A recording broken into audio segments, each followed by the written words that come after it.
Hey Andy, welcome. Good evening to you as well. Yeah, everything's going okay. Can't complain about my life. Then again, even if I wanted to, who really wants to listen, right? But no, everything's going good. Hope everything's going well with you.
Well, first we are going to deal with a decision concerning Shadowheart's parents. We're going to do a little bit of exploring here inside the Cloister. We're going to make our way out of the Cloister and then make our way over to Lady Jannath's house and start working our way through that quest line. And then as soon as we hit level 12, we're going to respec.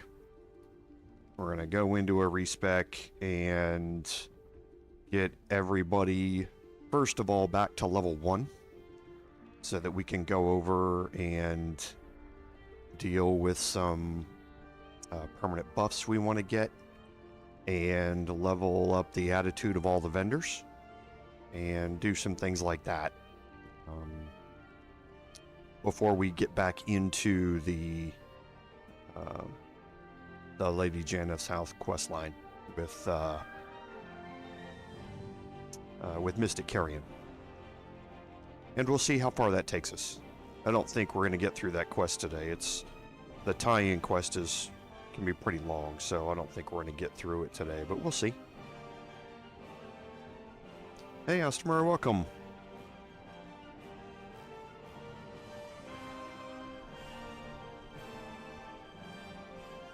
Yeah, I had a good week this week. It was busy as always, but it is good, nice and productive. So, hope everyone else had a good week as well.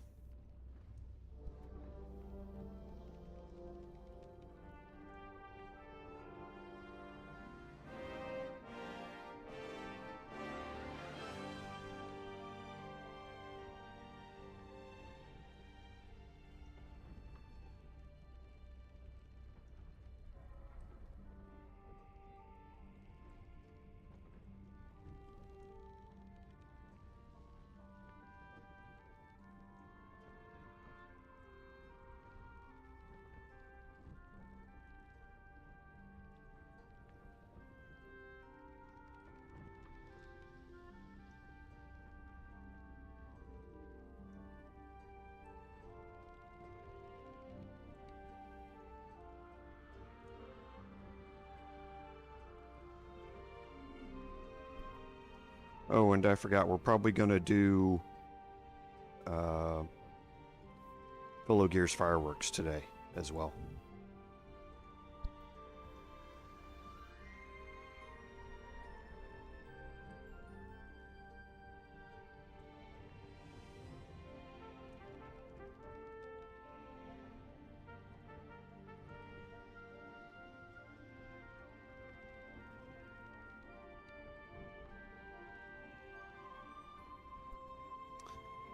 Yeah, there's a 15-second delay between what I am streaming here on my computer to what all of you end up seeing. That's baked in to YouTube.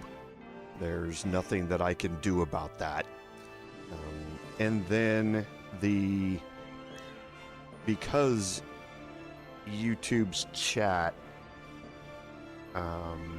when they updated it the end of last year, it broke the chat script that a lot of us used that displayed the chat on the screen. Now the YouTube chat has to come in, it goes out to Stream Elements.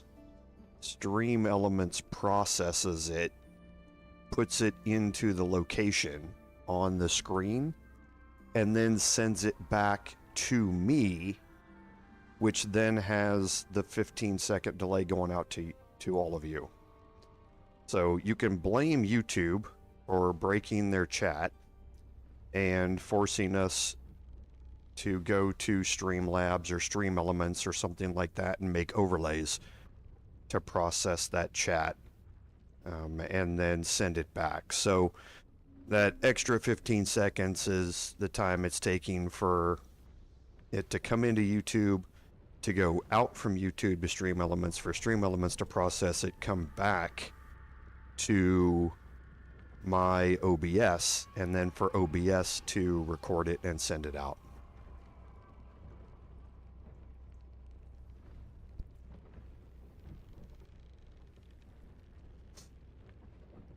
Yeah, I know.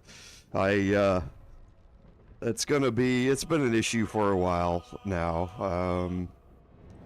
At the end of the day, I know that y'all love to see the chaos that's created by my mistakes anyway, so I'll try to pause occasionally, but at the end of the day, even though I may hate it, I know you guys love the content of watching me scramble around trying to fix a mistake that I make all the time.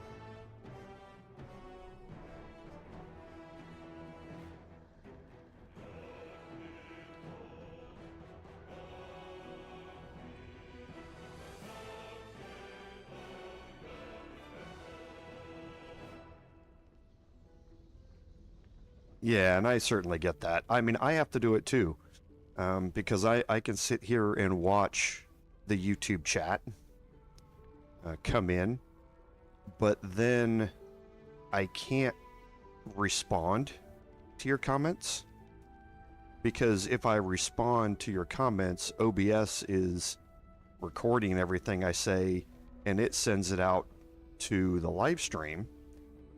But your comment has not gone out to Stream Elements and come back and shown up in my OBS preview yet. So I would be answering your question before the question pops up on the screen in the finished live stream. So when I see your guys' comments come in on YouTube, I have to pause a little bit. Sometimes I mess it up, and sometimes you'll see me responding to questions before they pop up on the screen because of that extra delay. Whereas in the past, that delay was not there. As soon as the chat came in, it displayed right on top of OBS. But since YouTube broke the chat scripts and no longer allows them to work. I have to do it a different way. I've thought a little bit about it. Before I started the Dragon Age Veilguard stream, I had started playing another game, and I really enjoyed it. It's an older game, but I really did enjoy it, and I'd started taking notes on it, so I was going to start going through that. We may still end up doing that, but kind of waiting to see how things go throughout this year, because I don't know, I can't give you an estimate on how long it's going to take for me to finish the Dragon Age playthrough, so I don't know which one of these two is going to finish first. So I don't know whether I'm going to have one stream to replace or 2 streams to replace. So we'll kind of just have to play that by ear a little bit and see how it goes. But yeah, I have a couple things in mind, but as usual, once I start getting close to the end here, I'll put up a poll and see what y'all want to see me play. And we may go down to 1 live stream for a little bit, depending upon what we get for the release date for Exodus.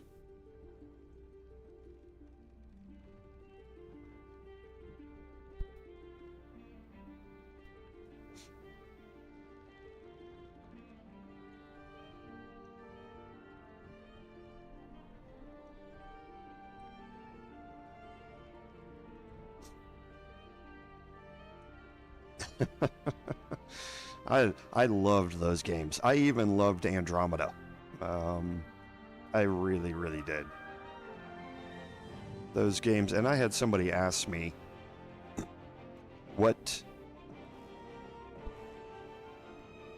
was, if I had to go back and choose a game from the 2010s, what would be the game that I would pick to play that is character and story driven? And I said, it's got to be Mass Effect. It has to be. It has to be the entire series of Mass Effect.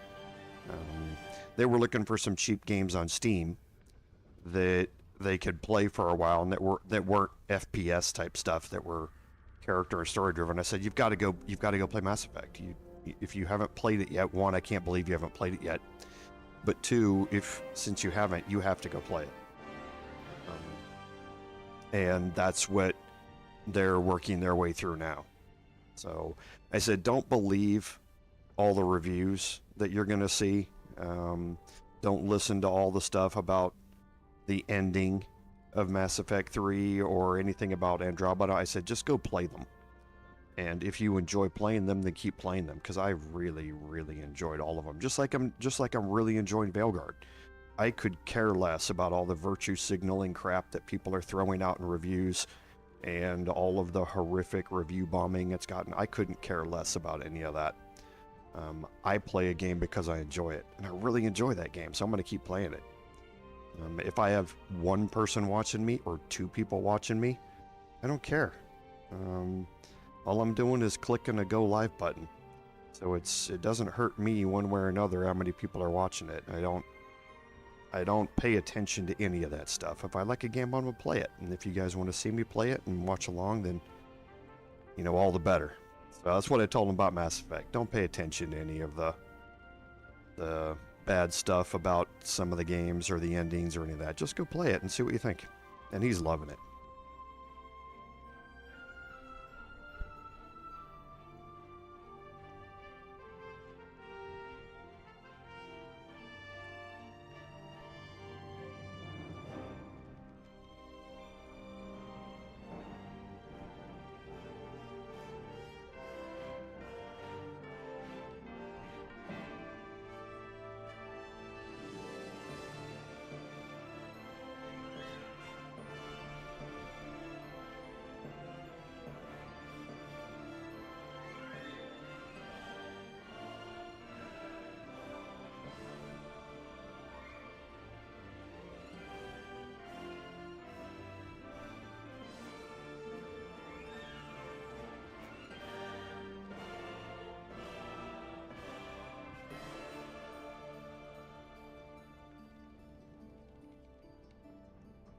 Welcome, everyone, to today's live stream, episode number 40 of our Baldur's Gate 3 Honor Mode gameplay series.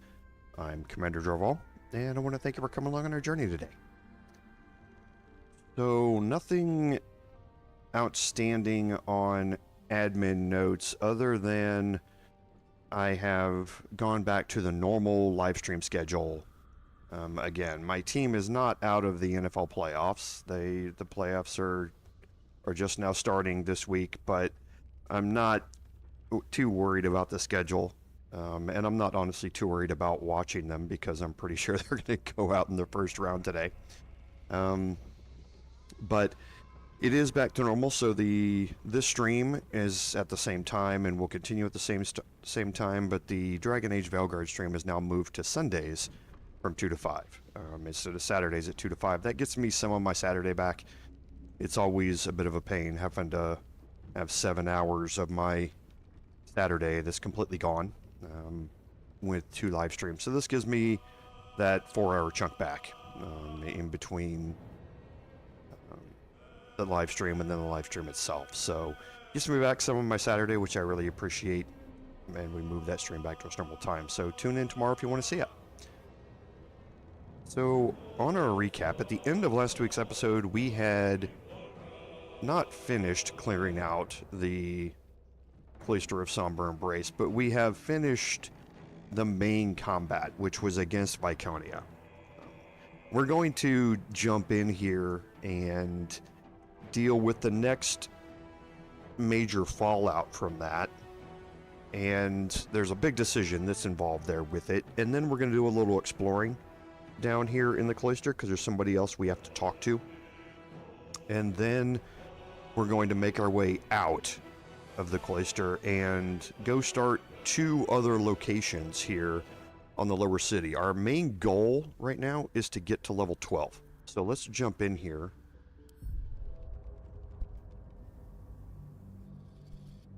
And as far as I know, we could have gotten to level 12 at the end of last week's episode because I didn't do any prep for this on the honor mode playthrough because I'm down here inside the Cloister and I don't want to leave until we make this decision.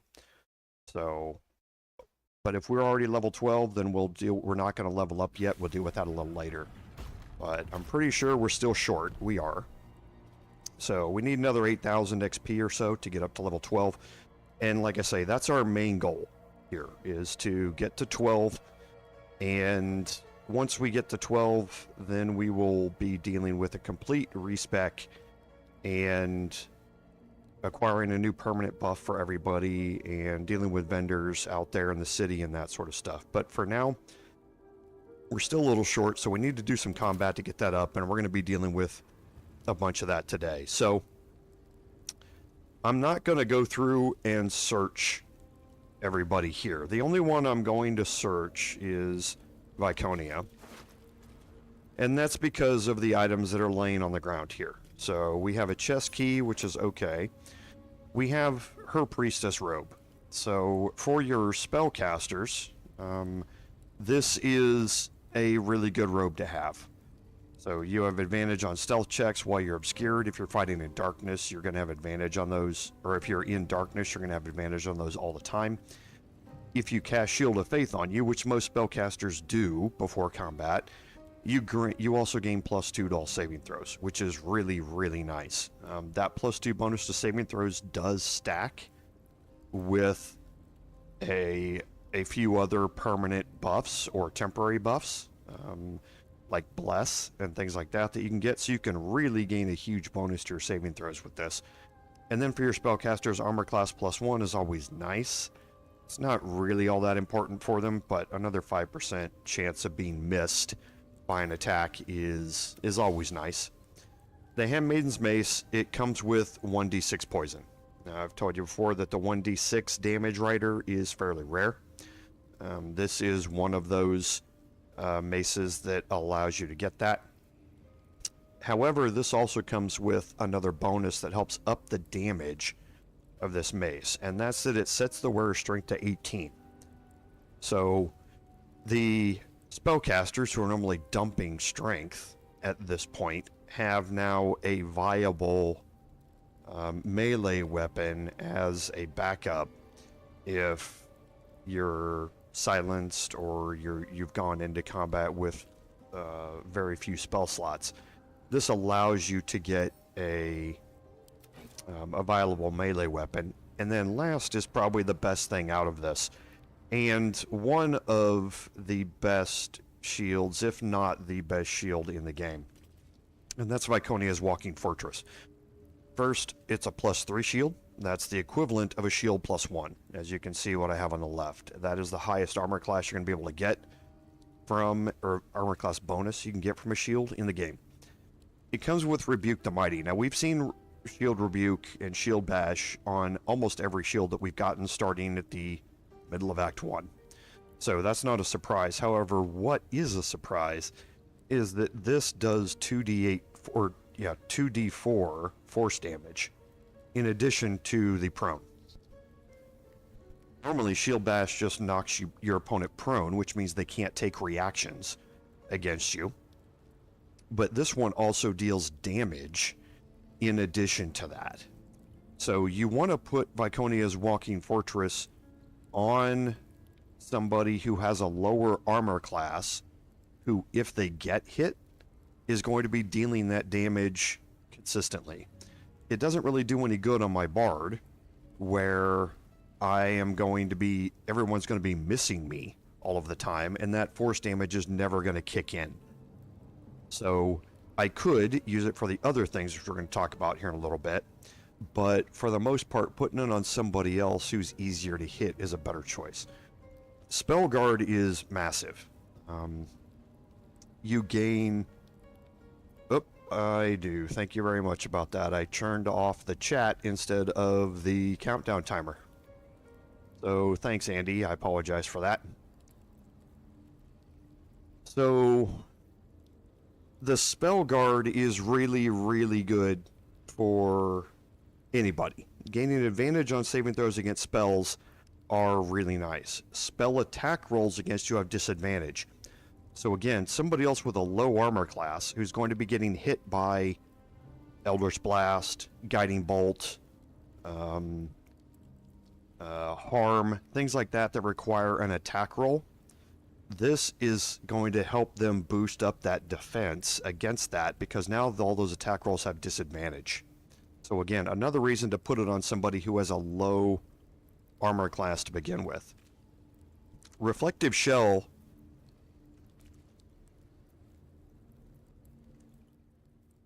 we are going to learn a lot more about. This is an Illithid power that you can grab. But this shield allows you to use it once per short rest as a bonus action. Any projectiles targeted you get reflected back to their point of origin. Now these are projectiles, so it does not work on like Scorching Ray and things like that, that are ranged attack roll spells. It works for any type of arrows and that sort of stuff. I don't think it works on thrown objects. I could be wrong about that, but I don't think that works. I think it's really arrows and that sort of stuff that are reflected back.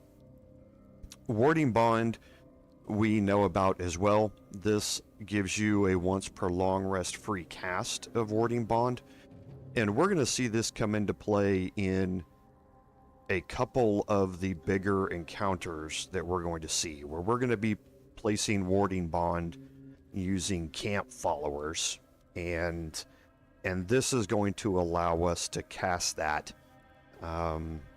using one of them. So we'll kind of see a little bit more about this, but Viconia's Walking Fortress is one of the best items in the game, and as such, when we look at things here, my +1 shield I'm going to drop. Viconia's Walking Fortress I'm going to give to Karlach. Okay, she has the lowest armor class out of anybody who can use a shield. So the chances of that damage proccing with her are better, and it's going to help her avoid Scorching Ray and Harm and Elder's Blast and Guiding Bolt and all those sort of things to get cast at her. So Ketheric's Shield, at that point, I'm going to move to my Bard. I can handle giving up the +1 armor class here and sticking with 26 as my armor class to gain the +1 bonus to spell save DC and my spell attack rolls. So I use Elder's Blast quite a bit, and this is going to give me a +1 to that attack roll.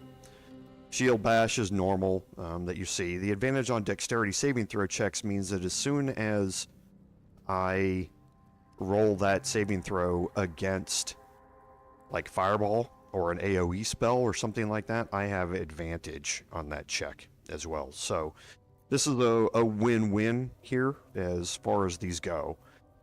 I'm going to need to keep the Warped Headband of Intellect. I'm already shape-shifted, which is good because we're going to need some of that. I'm going to loot all of this after the fact, and that's because there's a lot of stuff here. So I'm picking all of the spellcasters. But there's a lot of armor and shields and weapons down here, and that sort of stuff that I can pick up and sell.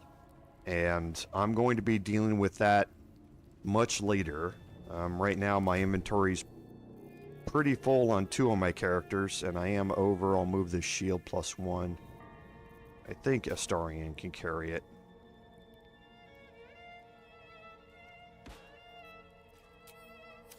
Yes, he can. So I'm going to leave all of this kind of laying here, and I'll deal with all this off stream. There's no need for you guys to see me walk around and loot all of this and pick it up to sell it. There's nothing else of any real use in there. So let's go this way first.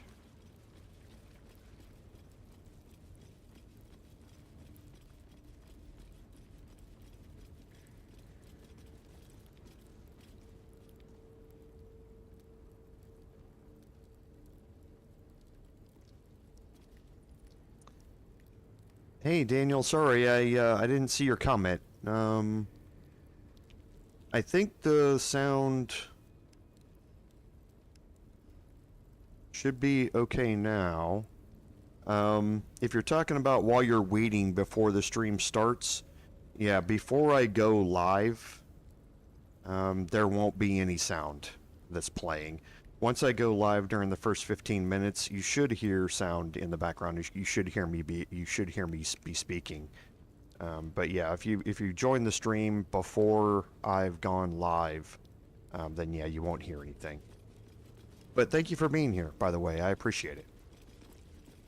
And I'm sorry I talked or didn't see your comment until a little bit late while I was dealing with some other things here. So in here is Nocturne. Okay, so we're gonna have Shadowheart whatever it takes. Talk to her. No harm in a little conversation. Shadowheart? I wasn't sure if I'd ever lay eyes on you again. It's me, Nocturne. Do you remember? You recall the memory Shadowheart recovered by eating the noble stalk. This must be the person she remembered. I remember you, but you're different. Very different. I used to call you something else, didn't I? You did. But that's not who I am now. I remember the other initiates used to tease you about your name, the one you chose to honor Lady Shah. They were attacking who you were. I never found it funny, but I wasn't quite sure why. Eventually, I realized it was because I wasn't happy with who I was. I couldn't keep going like that. But seeing how you fought on, I realized that I didn't have to. From then on, I was Nocturne. It wasn't easy, but everything started to make sense. I could breathe. It's a beautiful name. Suits you well. Thank you. Picked it myself. But enough of that. I can't believe you're back. I've been trying to return here as long as I can remember, which admittedly doesn't amount to much. They whispered it was a suicide mission. This search for the artifact you were sent on. Some even thought it was the Mother Superior's plan alone, and not Lady Shah's intent. It seems the Whispers were right on that last part. At some point, she confused her ambitions for the Night Singer's will. But no matter. You rule us now. What comes next?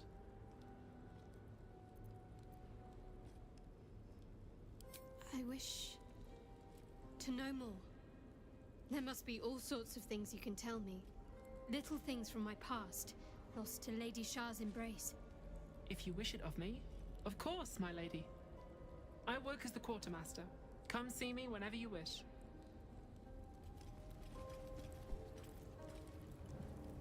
I can still scarcely believe it. You've returned, and the Mother Superior is gone. So much can change, so quickly. Well, you had a pet mouse for a while. It was against the rules, of course. You used to hide him under your robes and feed him from your rations.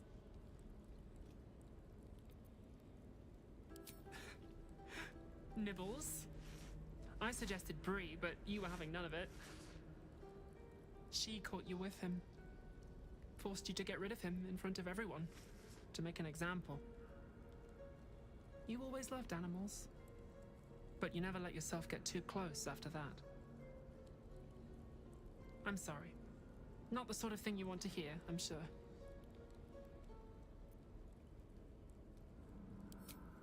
Well, you know that little scar on your elbow?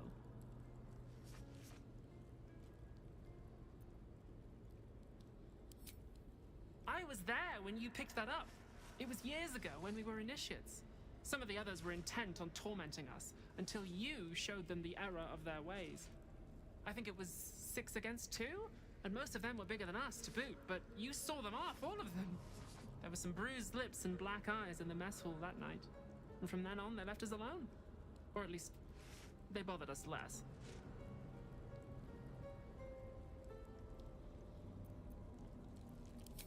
A collision between your elbow and the teeth of a girl called Budug. She came away from it worse than you. She was on the same mission as you. I suppose she won't be coming back.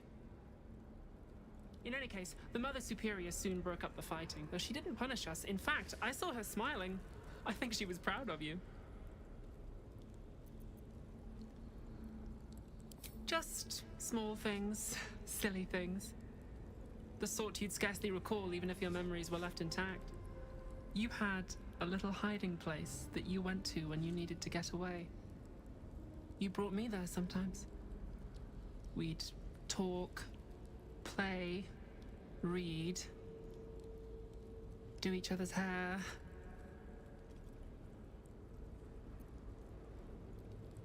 The plait and fringe? Yes, on your instructions, of course. You were very intent on a bold look, I think you said. My hands were cramped by the time I finished, but you were very pleased.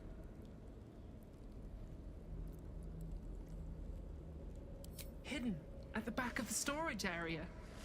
Luckily enough, as quartermaster, I was able to keep it hidden back there. It should be, well, if not how you remember it, exactly as you left it. Okay, so we get a little dialogue there about Shadowheart and her past. Kind of just a way to lighten the mood a little bit after what she's been through here. And Nocturne, like she said, is the quartermaster. So, hey Niloya, who do you mean by Evelyn in the game here? So, getting through Nocturne's inventory, she is a standard vendor. You can raise her attitude if you want. You're going to get healing potions here, the best ones that we're going to have in the game that are always going to be here. You're going to see some various other random potions. For the most part, they're not the best potions, but she's going to have access to some. You're also going to have some scrolls here. There are some higher level scrolls that she can get out of this. Irresistible Dance is, you know, really good. It's very similar to a couple of other single target mobilization spells, but you're gonna find a few of those in here as well. She's not normally somebody that I tend to focus on. There are other vendors that have this same stock though, so I tend not to focus on using her as a vendor very much. Anytime. And then in here again, a bunch of stuff that we can loot out of all of this, and I'll come through and I will loot all of this off stream so that you don't have to watch me go through it. However, one thing is the jewelry box back here. All right. What now? Open up. Jewels. And that's using Viconia's Why do I personal remember chest these key of all things? that we picked up from her body. And this is going to have the high security vault number 8 key. Again, I've mentioned before that we're going to go through and we're going to find all of these. Proud of them or not. So once we get past a couple of more things here, but before we get over to the counting house, we're going to go through and collect all of these. And this is just another one to throw into our inventory. But like I say, a bunch of stuff in here that we can loot and that sort of stuff. There's an interrogation log on a Githyanki slate here. We're going to find out more about that right now. We're going to head across to the other side.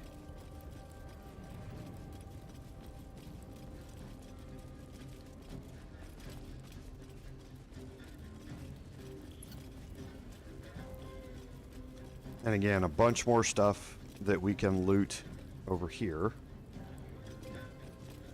And an opulent chest. And I think this one we've got a lockpick. Careful, I bite. With pleasure. And it's a pretty high DC here, so we're going to get Astarion buffed up.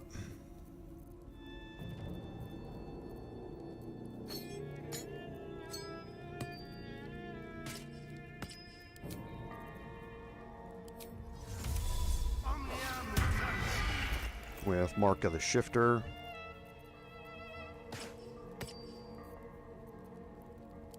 And then, whoops. And then the ring.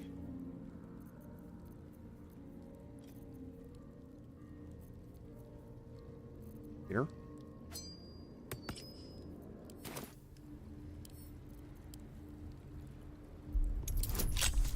And then we can add in guidance as well.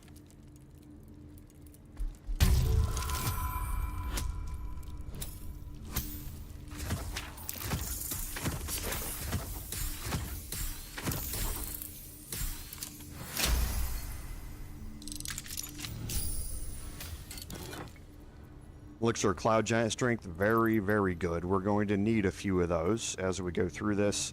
The book is nothing special.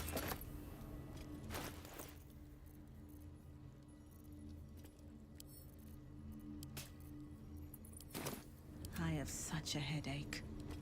And then we're going to make our way over to this room here. Let's see what this does.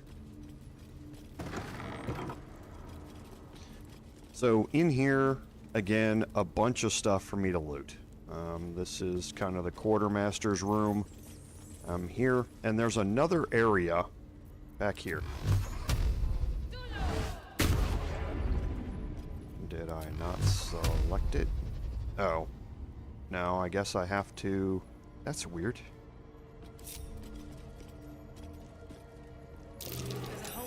Okay, yeah, it was that one anyway.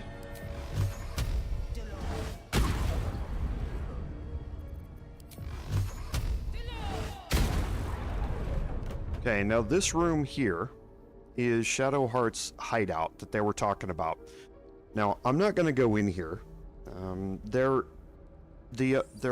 a hidden effect that goes along with this room.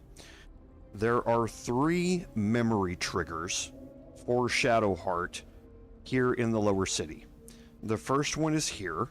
If you take her in here, there's an item in here that when you click on it, it will trigger some memories for her. And that will set a flag in the game, and it'll set it to 1. Out in the lower city on our way here, up the passage that we walked up to get to the House of Grief, there's a side passage that has a drawing on the wall. As soon as you get close to that drawing, it will trigger a memory from Shadowheart, and it will up that counter to 2. The third one is in the graveyard, which we haven't been to yet, but when she gets close to a certain grave, it will trigger another memory, and that will up the counter to 3. So, if any 2 of those memory triggers are found, then if you let Shadowheart make her own decisions in the coming encounter, she will act a certain way. You can always make checks, persuasion checks or whatever, or dialogue checks to force her not to go that way. But if you're letting the character make her own choice, if you don't have that hidden counter at 2, if you've only found 1 of these memory triggers, then she'll act one way. If you find 2 or 3, she will act a different way. Okay, that's why we specifically avoided one of the memory triggers on the way up here, and I mentioned it, that I wasn't going to go into this area and trigger that memory, because I want to go in here and have all of the options for how I want to play this out without having the game try and push me into a certain way. And what that is the decision that we're going to make now. So, now that we have, or that Shadowheart has embraced Shar, this door up here in front of us, which is locked, the threshold of loss, we don't really have to worry about. Okay? If we go up here and we read the inscription, it says, treasured in light, lost in dark. What that means is to put treasure equaling a certain amount of gold on this plate, and when you do, this door will open, and it's 500 gold. So if you load up this plate with items that are worth 500 gold, it will unlock that door for you. You only need to do that if you have rejected Shar, right? Because for Shadowheart, My chosen, the final trial awaits.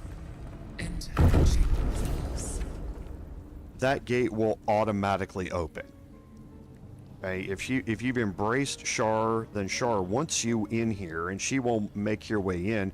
What that also allows you to do is come down here and pick up the black diamond, Keep a blade close. and not have to worry about the door. Okay, the black diamond is worth 280 gold. So it's already sitting there, so you need to drop another 220 gold worth of items on that tray for the door to open up. Okay, so now we're gonna take control of Shadowheart here, This way. and we're gonna move in here. And we get into the Chamber of Loss, and as soon as we get in here, you can see the quest marker, and we have Emmeline and Arnell Hallowleaf, and they are in Shar's embrace right now. You can learn a little bit more about them Let's take a look. here. So you learn that all of these people have been incarcerated in the Chamber of Loss at one time, and Teresk Lear, a Githyanki, is deceased, and Arnell and Emmeline Hallowleaf are still alive. Okay, and if you kind of look around, you can see that there's a decapitated Githyanki in here, and you'll learn more about that here in a little bit. Okay, so we're gonna make our way down here with Shadowheart. Is this my final task for Lady Shar? Okay, and this is what she says. This is her final task, and we're going to have a decision to make here. Let's see what I can glean.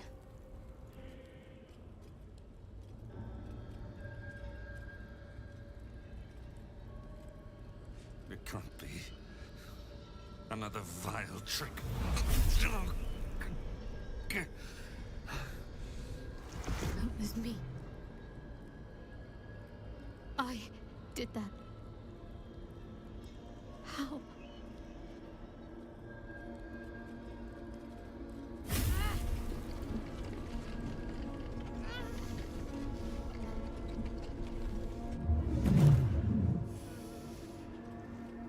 This was my gift to you. Power is not created. It merely changes from one form to another. Their pain becomes your might. Their suffering furthers your glory. I don't understand. Who are these people? Arnell Hallowleaf and his wife, Emily, once. They were among the most fanatical of my sister, Seluna's followers. But for years they have been here, resisting my embrace, just as I wished them to. Their wrong-headed resolve allowed me to shape you. But I need not tell you. I can show you. It is time to remember. Time to remember everything. You find yourself thrust into Shadowheart's mind, but it's different than before. There's more than you or she can comprehend. A flood of restored memories, finished thoughts, revealed secrets.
They're my parents.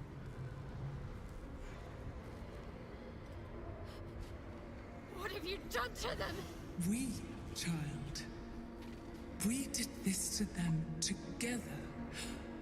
My power and your will. Jannath? Jan? Is that you?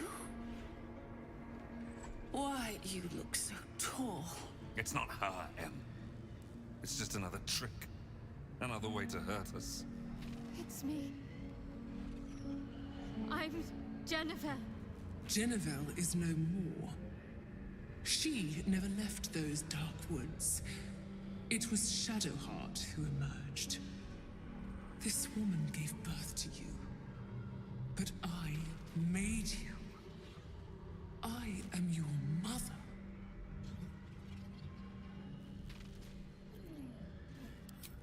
A sacrifice is not a sacrifice if it has no meaning. This is the final step. Snuff out the last embers of your old life, so that you can finally be who you were meant to be. Kill them. For me. Then I will take the memories away from you again. Loss will heal you, and you will be my right hand at last. Okay, so here's where you start to begin the choice on how to do this. Now, in my two previous playthroughs, the Bard and the Paladin, I made this choice two different ways.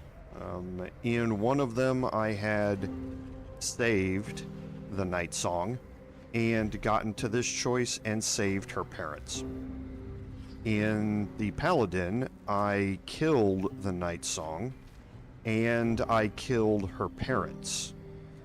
So in this one, I have killed the Night Song, but I'm going to save her parents. Okay. Now, as far as the repercussions of that, there aren't really any.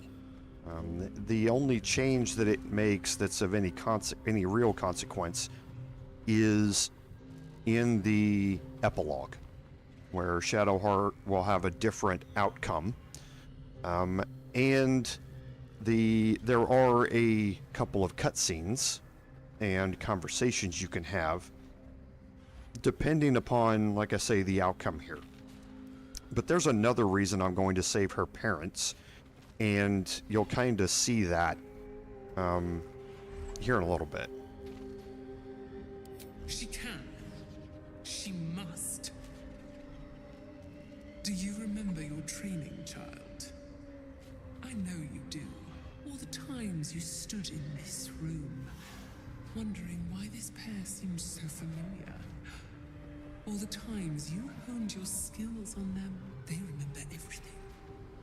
The pain, the pleading, their torturer wearing their daughter's face. End their nightmare. Give them peace. Now, if you pick this option here, because we have not gone through any of the memory triggers, she's going to kill her parents.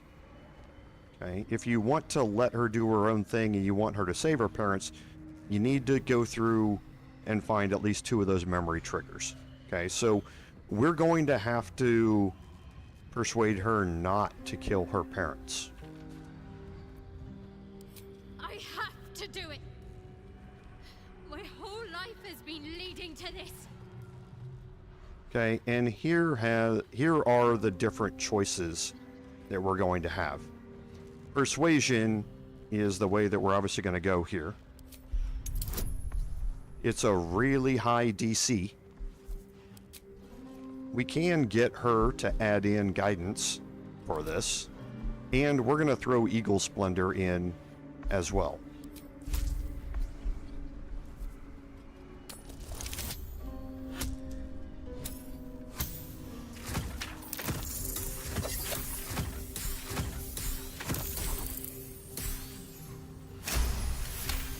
Now remember, we could skip this choice by finding 2 out of the 3 memory triggers. Okay? With my character, I didn't really need to do that because of the persuasion chance here. But keep that in mind, if you don't have a high persuasion character, you can just let her do her own thing by finding 2 of the 3 memory triggers. Do your duty. This one final trial. Then you will be whole. No! You've already brought me to what I need. My family. My real family. Don't anger her, Jen. Just get out. Save yourself. I am saving myself. I'm leaving this place. And I'm taking my parents with me. So much was done to mold you. And still you turn your back on me for 2 strangers that you share blood with. Go then. Leave. The dark will still be waiting, but keep some memories as a parting gift. You learned so much, applying your skills to these 2. Now you can remember it all, whenever you look upon their faces.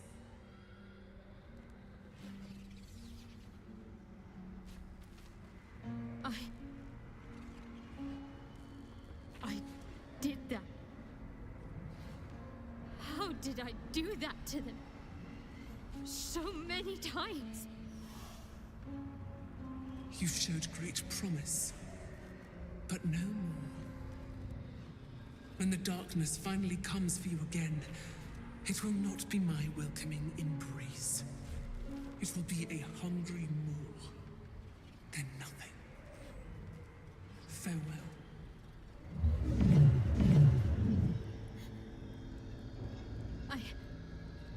I hurt you both. So much. Gods forgive me. There is nothing to forgive. You did what was necessary to survive. And you came back to us. What more could a mother want?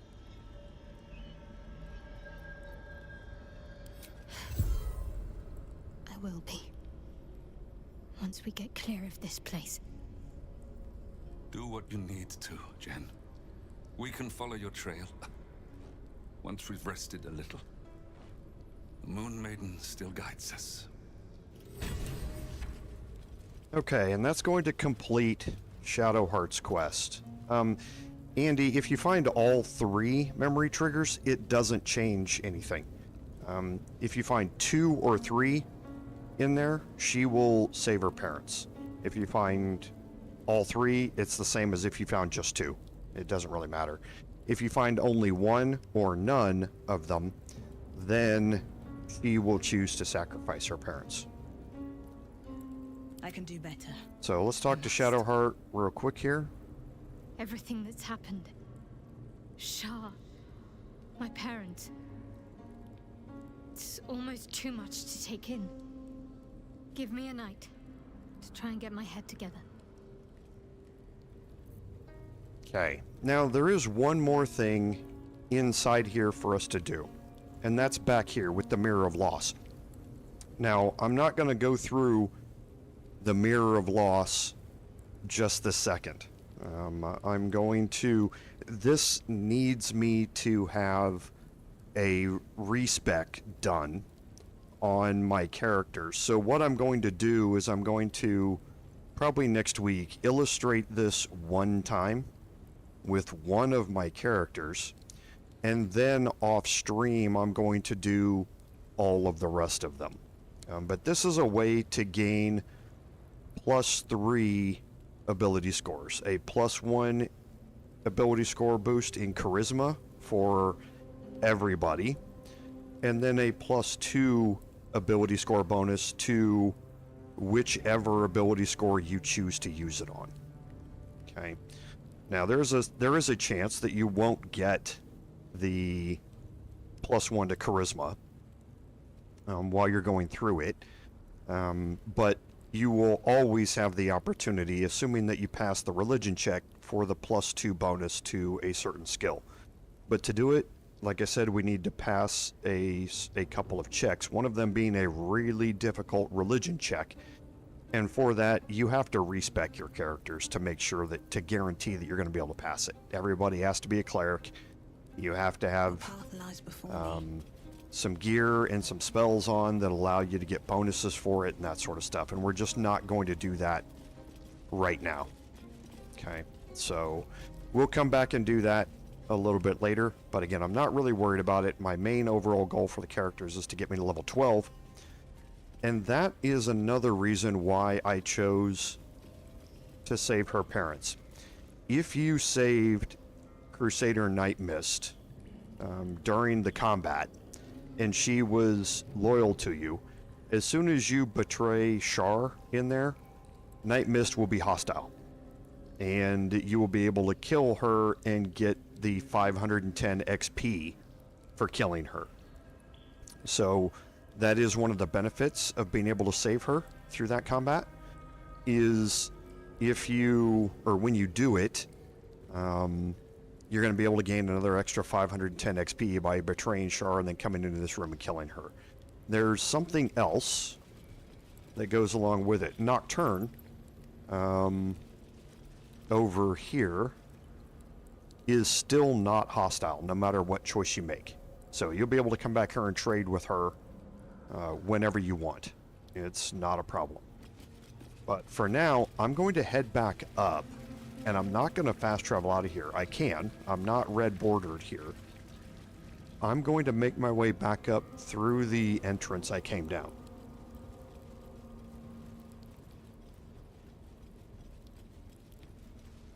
And you're going to see the other benefit of saving her parents.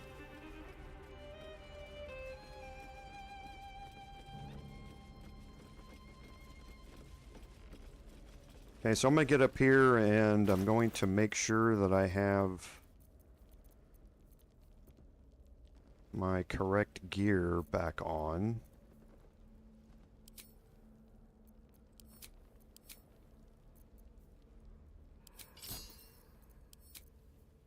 Well, hello.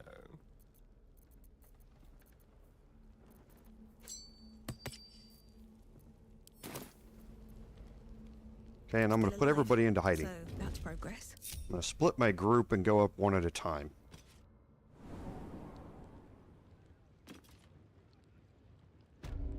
Okay, and the reason for that is you might not have closed the door here.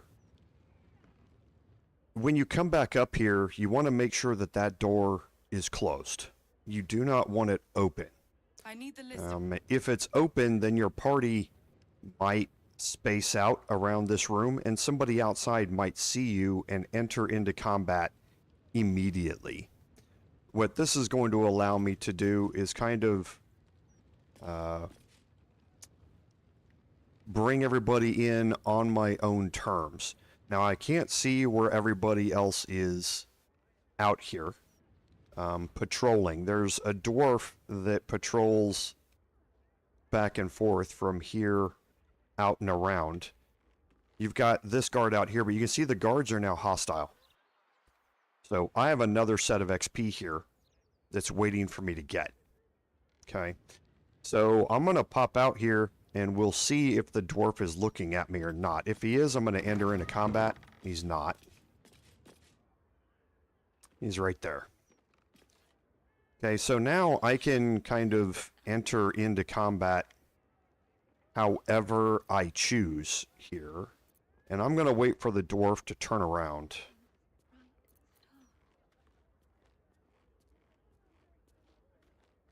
And then I'm going to go into turn-based mode. And I want this other guard to be close. Actually, I'm going to do it now. Just so that other guard is close, and I can possibly bring them into combat as well. Breathe deep and move.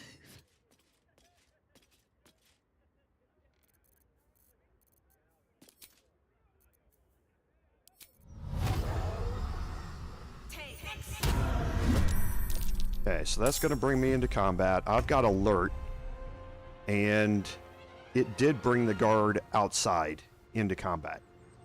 That's what you want, because sometimes they will stay out here, and then when you walk out, they will enter into combat, and sometimes that will trigger guards to come rushing to their aid, and I'd prefer not to get into an extended fight like that at this point.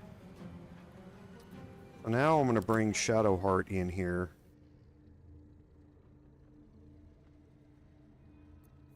And now I can group everybody up. Since I know the passage or the doorway's clear up there.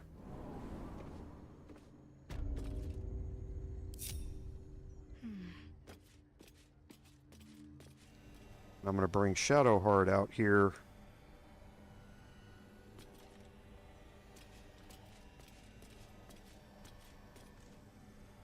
And we have two people over here. We have Miri, and we have a guard over here. And I want to try and get rid of their detection cones.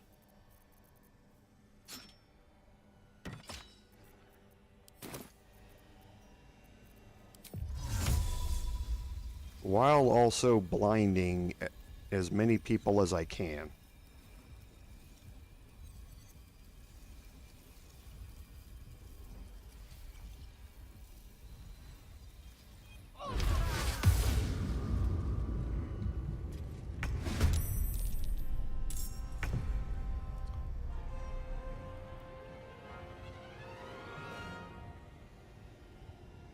On my way.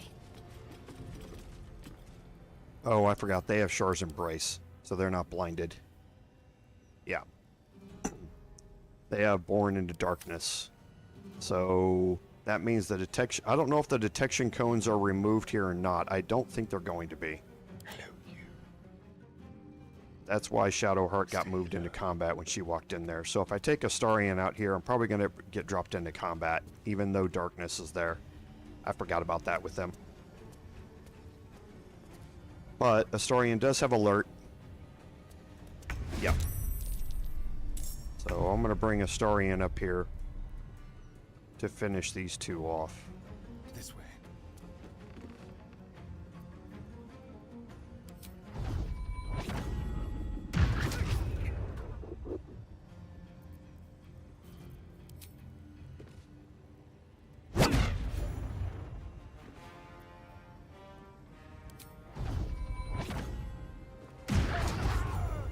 Oh, that's just one tapped.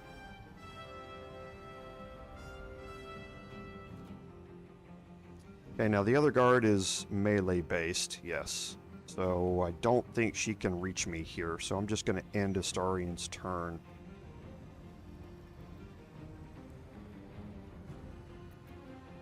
Well, I can do a ranged attack, why not?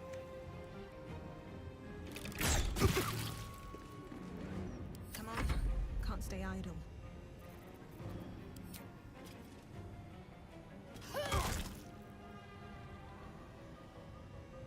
I'm not going to use any Divine Smites on him. I don't think I'm going to need it. Got 4 hit points left. Attention. I could go I can for a get good Shadowheart or Karlach in here. whisper mode.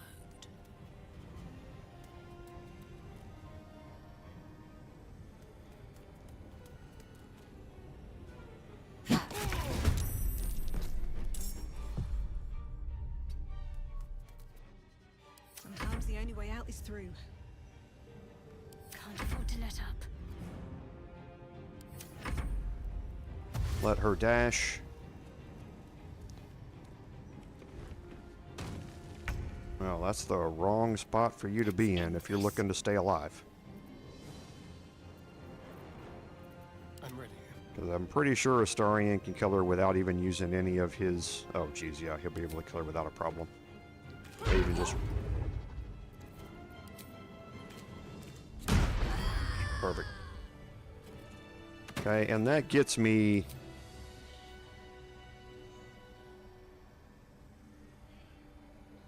another bunch of XP.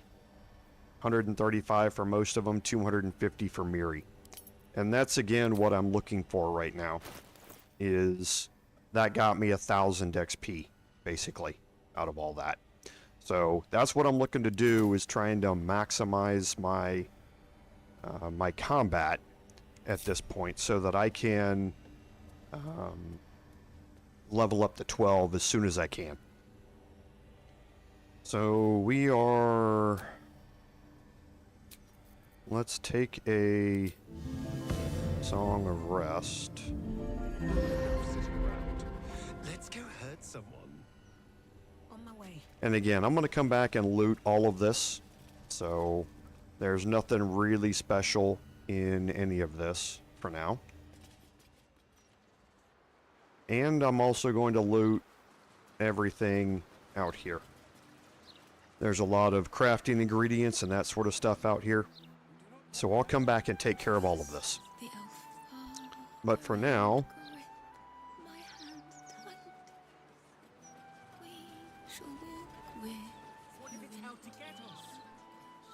head back this way. The boy. Girls were a little rough. And we're going to head over here to Lady Jannath's estate. And we see some weird stuff going on over here. Actually, what we can do first, we'll make our way around the back side of this first, just because we can.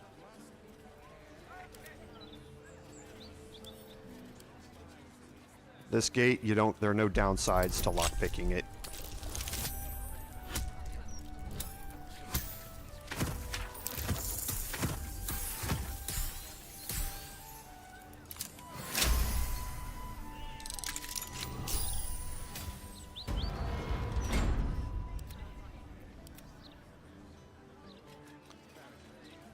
And there are some things that you can steal Let's try this way. and that sort of stuff back here in Jannath's estate. Now this stuff, if you get seen, some of it, if you get seen picking up, the guards will get called, so make sure you're in hiding when you do it. But there is a dirt mound here.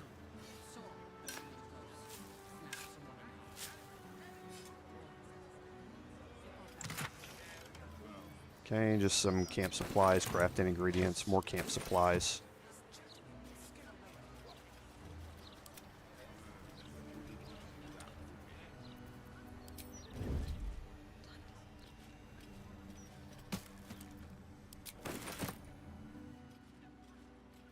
And then down here around the corner, just some more crafting supplies and stuff like that. We're well out of sight line of anybody over here.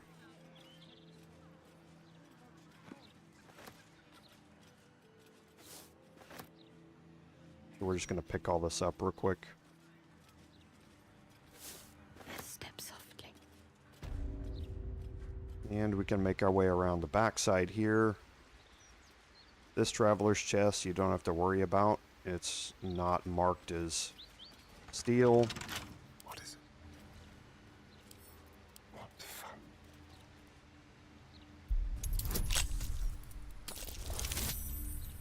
Oof, a 1, a nat 1, and a nat 20.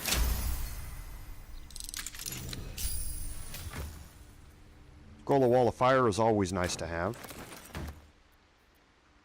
Taking my time in the shadows. On my way. Okay, and there's a way up here on these routes. We're not going to go in the doors here, but you can. This is a way to get in there up to the second floor directly. We don't want to go in that way. You can see that there are poltergeists in here, and you can see one of them got revealed with my sight. Why am I bunched over?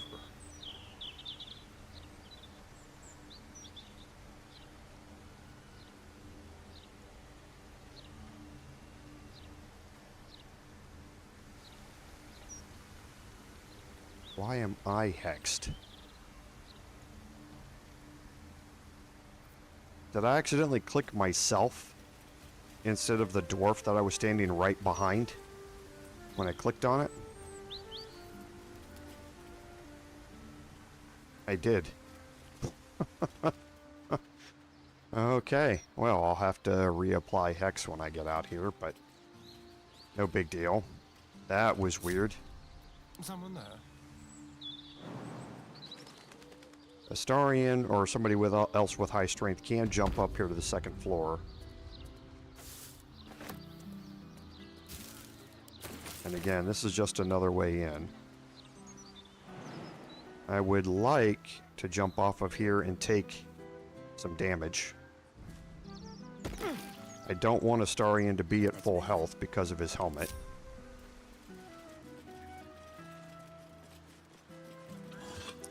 I tend to forget to do that when I'm prepping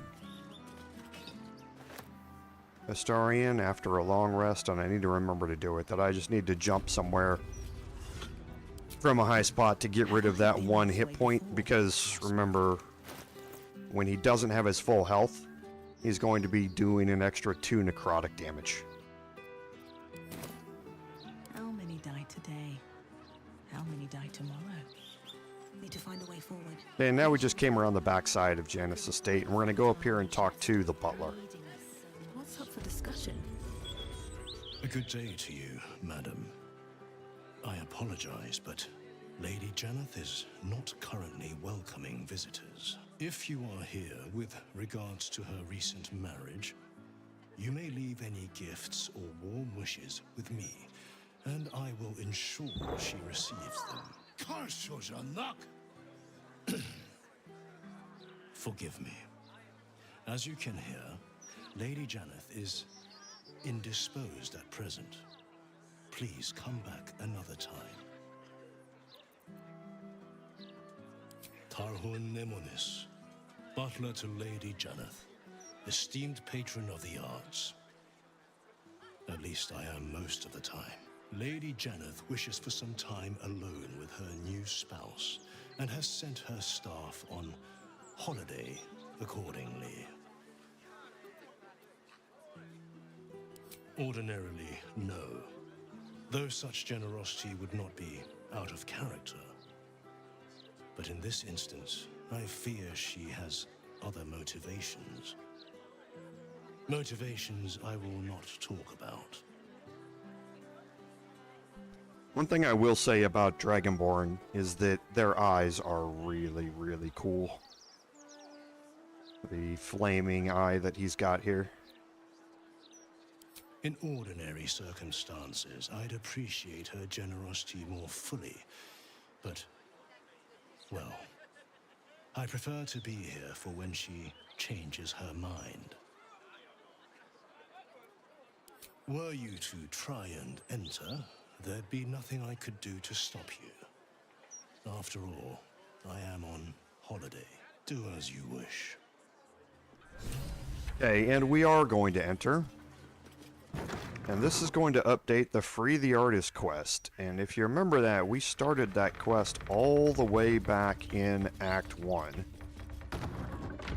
When we freed Oskar Fevros. Okay? Here. So, we freed him. He was caught up by the Zentrum, and we saw him in the Zentrum hideout. We persuaded the Zentrum to give him up, and he left for Baldur's Gate way back in Act 1. And now this is continuing here. So what I'm going to do is I'm going to move up with my Bard because I have see invisibility. We've already seen one of the Poltergeists here. Have to keep going.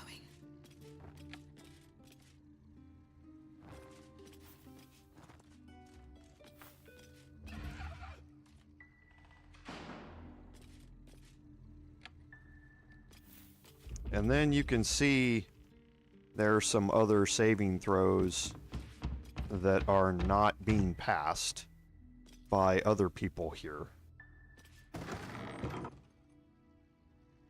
Okay. Now you can kind of see what we're dealing with. This door is fully covered by the poltergeists that are in there. You cannot see the other detection cones right now, but there is a way around this. And to cross back, I'm going to have to close the door.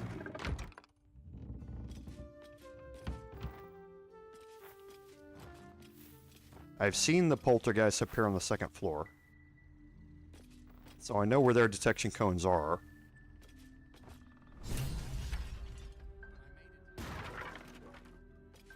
And as I move through here, I'm going to find the others, see, that are down below.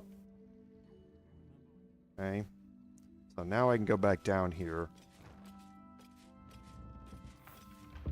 When I open this door, you'll kind of see what we're dealing with.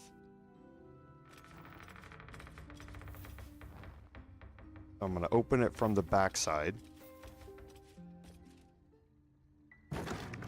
Okay, and that's what I mean by the detection cone being there. This poltergeist right here is the one that's responsible for that detection cone. Okay, so I'm going to move into this room with Shadowheart to start this off.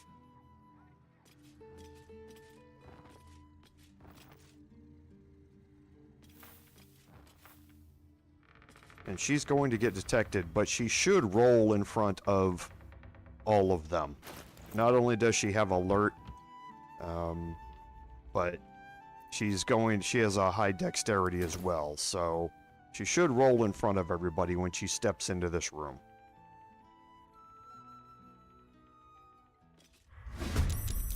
And she did.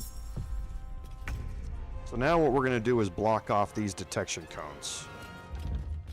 I do not know why poltergeists do not have blind sight. They don't have eyes. So they probably should have the blind sight ability, but for some reason they don't.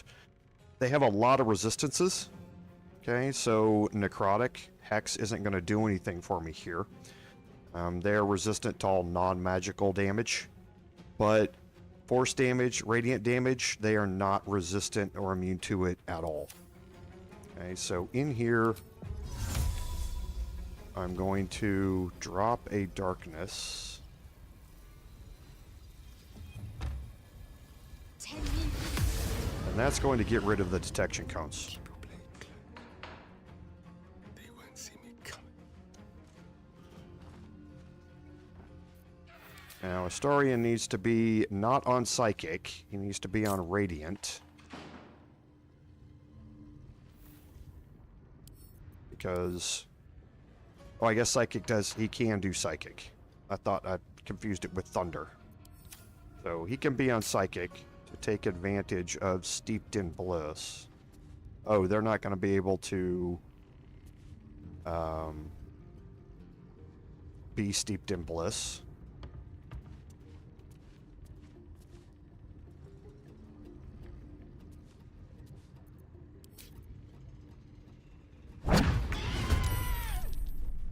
Okay, so Astarion rolls in on combat, and I should have started that off with bonus action, but it doesn't really matter.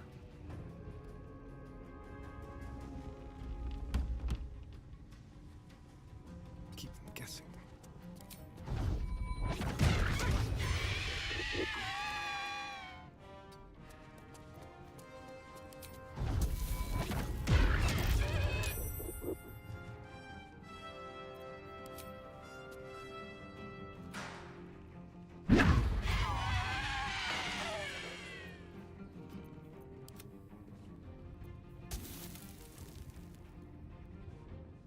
Should be able to finish this off here.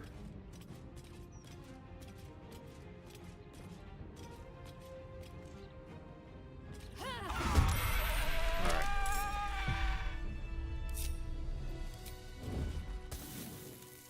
I need to concentrate. And now I'm going to take everybody around the back here to get into the other room. Now, the Poltergeists, you can search, but none of them are going to have anything. And each one of them gave me 250 XP. Time to pack it in for the day, I So think. this is another reason that I come in this way. Or come into this quest next, is so I can maximize my XP here.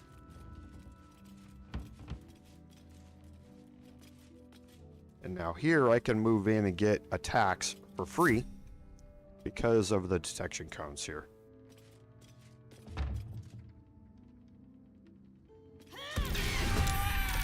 Okay, so that ended that one entirely. I just one-hit that Poltergeist without using a Divine Smite. Because I hit for 41 radiant damage. Rolled a crit, so obviously nice. I got a 33 for my attack roll, but the 8d8 damage from Radiant just ended that. So Astarion should be able to come in here without using any of his key points.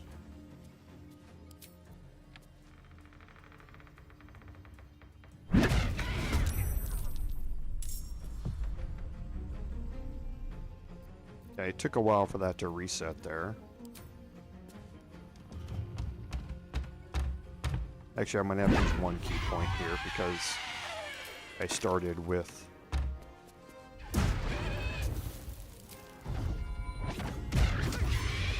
Okay.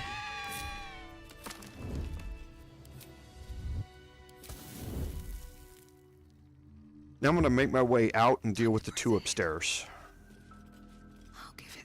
And again, there's all sorts of stuff in here to loot. I'll take care of all that off stream. You can loot all the paintings on the walls in here and everything like that. Just need to make sure you do it before you talk to Lady Jannath. Or before you free Lady Jannath from her room here.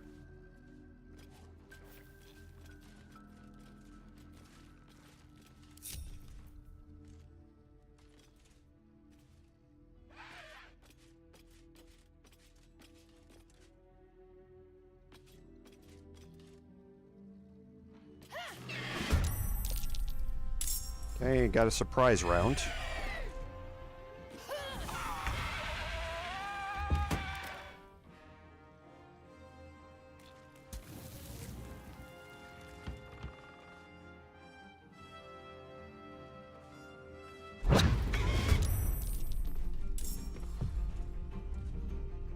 Okay, wait for this to start.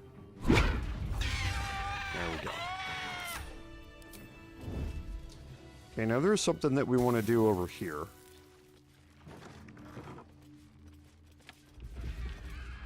Okay, and there is a strong box on the wall here. Let's have some fun. Let's go to the palace quietly.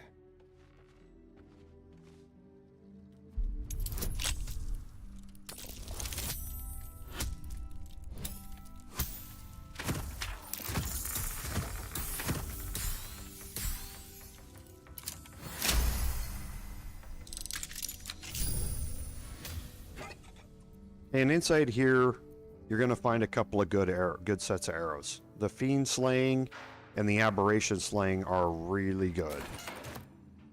The Hand Crossbow +2 will just end up selling.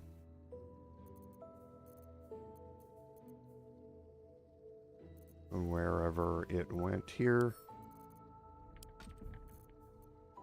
Just temporarily move it off so he's not encumbered. Yep. I can't waste any more time.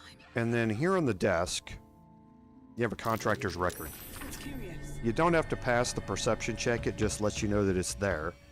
And this talks about a sliding door concealed to a cubby in the atelier. Okay, so it lets you know that there's something hidden up there, which will come into play a little bit later.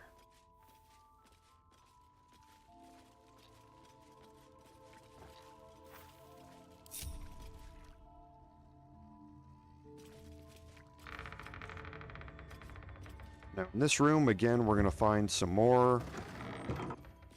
And we were just barely able to get out of the way here. Because in here are two more Poltergeists, and this one is the one with the detection cone that we're trying to get rid of. So I'm going to enter into combat here. I rolled first.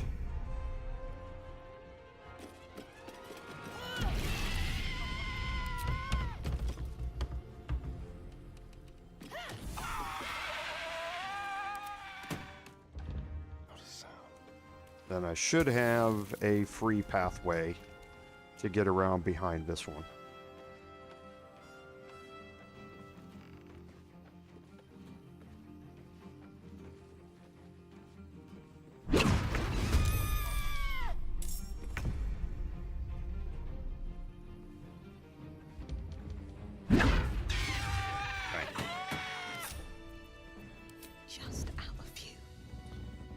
Okay, and in this room, nothing in particular, but again, some paintings that you can certainly sell here. What we're ultimately going to be doing is getting back through here, but we're going to do that from either downstairs or more than likely upstairs, coming down here. So we're going to head through these double doors over here. You can still see we've got a lot of poltergeists to deal with.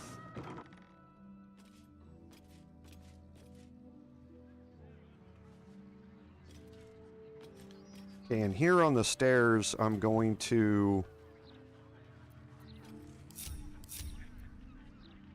Why is everybody not following me?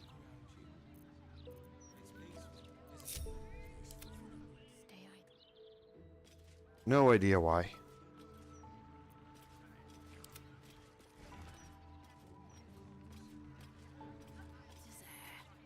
And here you get our first look inside this room here.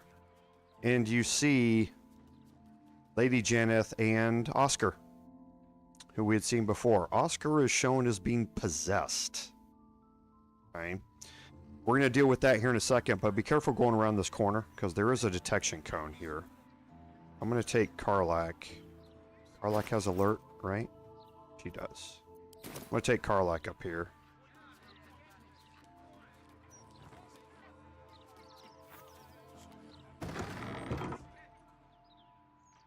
And you see that we have a red glowing candelabrum.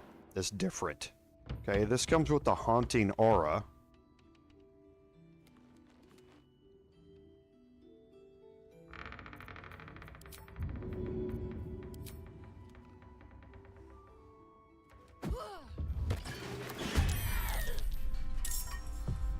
Okay, and there's a poltergeist hiding inside.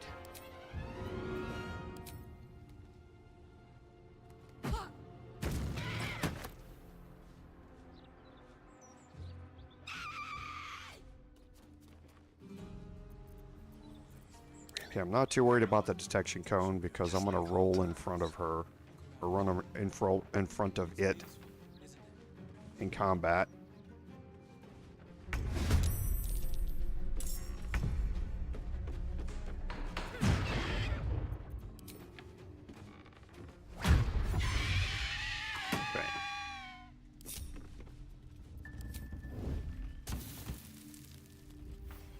Now I'm going to bring everybody down to this side. Oh, you know, I never noticed that there was a pop drake out here on the roof. Interesting. I wonder if I can jump over there. Oh, you can. So yeah, a pop drake here on the roof. I don't need it, but might as well pick it up. Because you can sell them.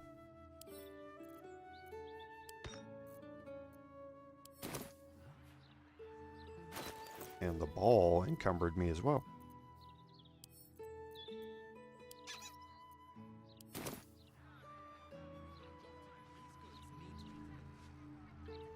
What's in here?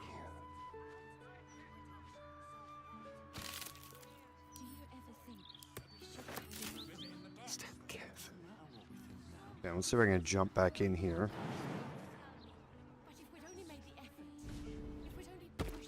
Nice. Even after all this 1,750 hours of playing, I still learned some new stuff. Okay, so I moved everybody back here for a reason. I'm going to go up to this door with my bard. I'm going to stay away from this door for now.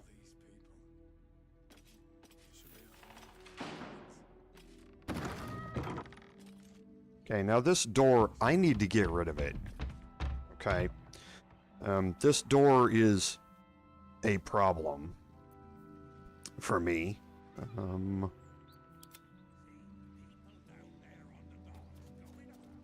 From a few different perspectives.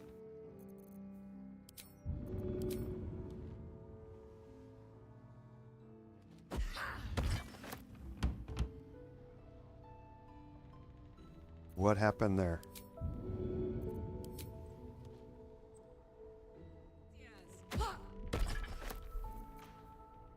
Okay. It's weird. It's not hitting the door.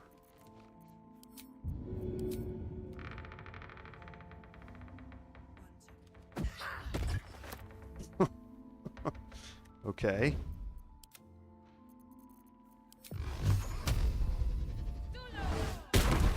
I normally don't do that with, or I normally do it with Eldritch Blast, but I was expecting I'd be able to do it with one thrown attack instead.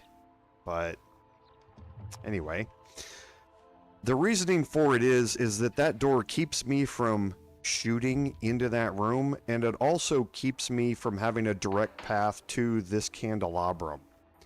This one is behind the door here, and it's out of line of sight. So I wanted to get rid of that door so that I could freely move into the space. Now, when I do this, when I move in here,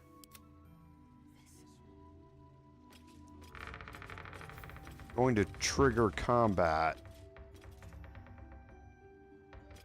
And I want Shadowheart in here first.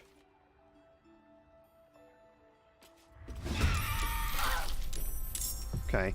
Being within the haunting aura of the candelabrum, I'm going to take psychic damage. Okay. So, that's why I moved her in here first and left Astarion down there so that Steeped in Bliss is not doubling that damage. But, I'm going to move her, Shadowheart, in here and drop a darkness. On the move. And I want to be careful where I place this.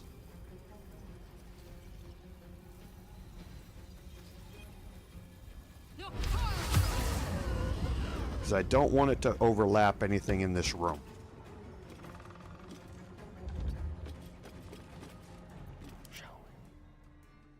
Okay, and now all the detection cones in here should be gone.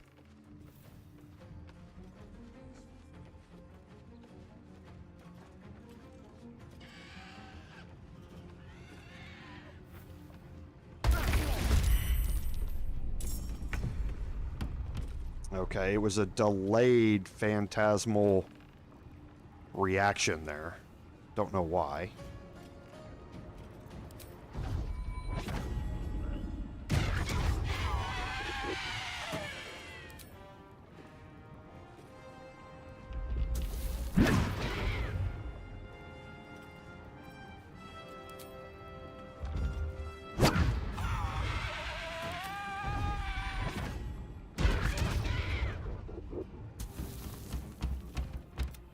Okay, now I'm going to move my Bard in here and I'm going to make an attack against the candelabrum here.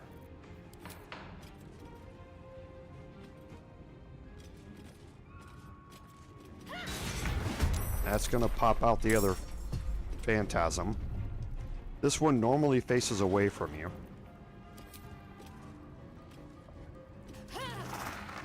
And for this, I am going to drop a Divine Smite.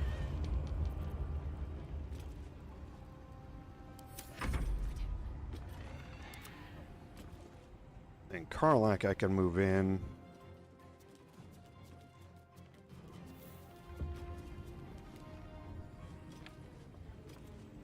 I don't want to get too far down here because I don't want to get in front of the Cursed Skull.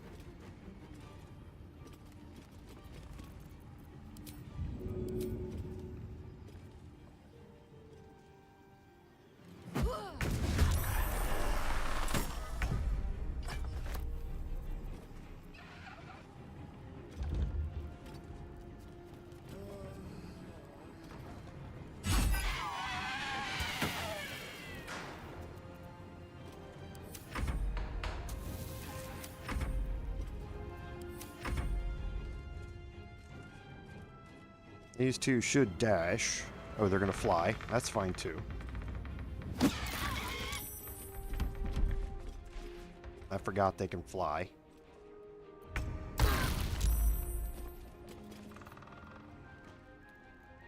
And that's because of the aura down here. Another fight. Let's go.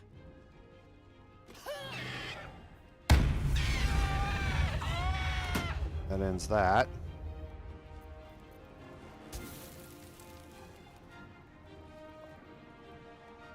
I don't think I'm going to be able to hit this one without dealing with this. So let's get Karlach to deal with that.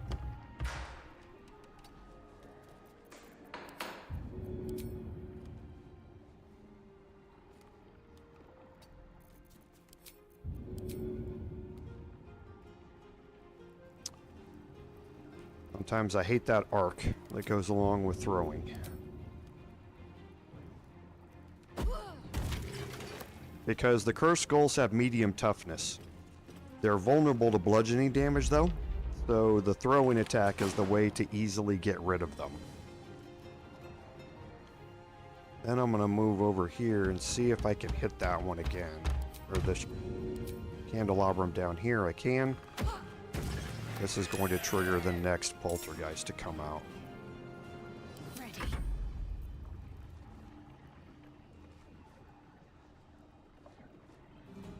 I think I'm going to move down here. Drop a new darkness here.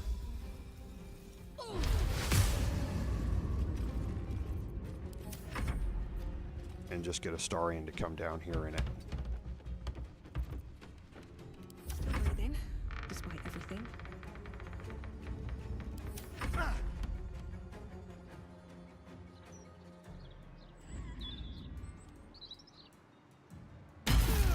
Oh, okay. That hurt.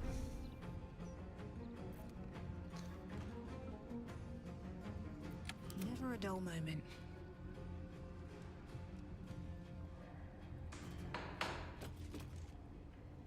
Shall we dance?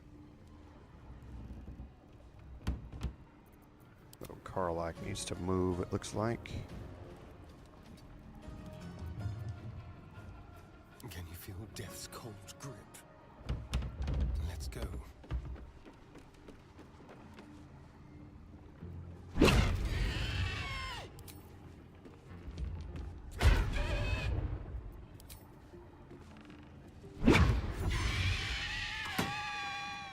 What should I do? Okay, and I'm just going to move everybody into the darkness and wait for the last phantasm to pop up.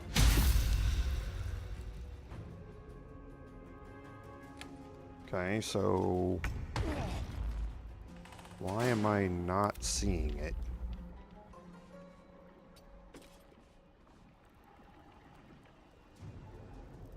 Here. I've got this. Well, so much for peace. Put him up. Move Karlach out here and take care of the skull and start moving up. I wonder if this one is above us for some reason.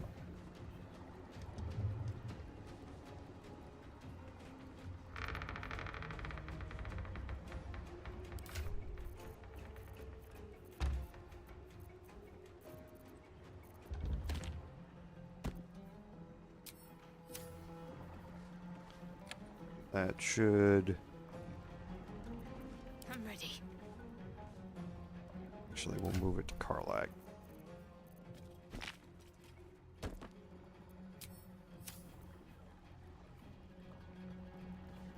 He's still within range?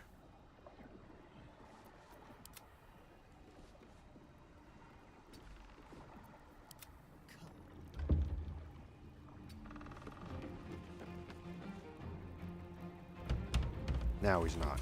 Now he's not steeped in bliss. So at least for Phantasmal Killer, he's not going to be taking any more damage. I can't believe he hasn't passed his wisdom saving throw yet, though. That's a little disturbing.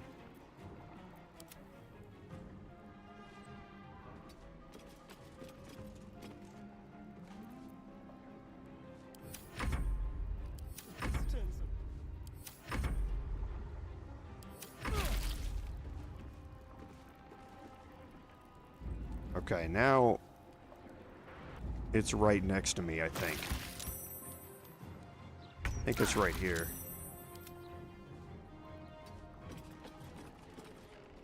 But I'm a little surprised that I haven't seen it yet.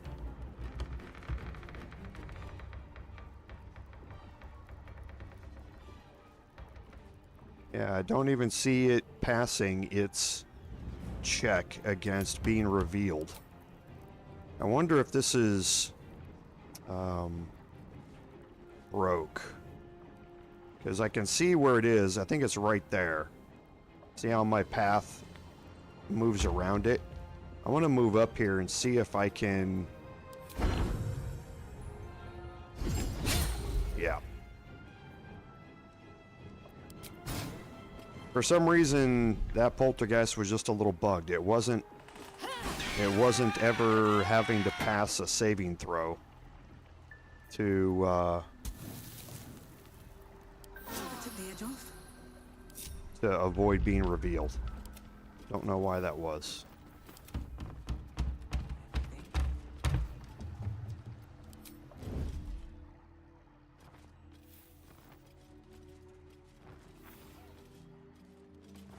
Okay, now here again, Karlach is going to be the person of choice until we run into line of sight issues. Okay, because here you can examine it. Medium toughness means that you have to deal at least 22 damage to it. Vulnerable to bludgeoning, radiant, and force. So all of those attacks are going to be doubled, which means you have to do at least 11 damage to it. With a throwing attack that's all bludgeoning, it's not a problem.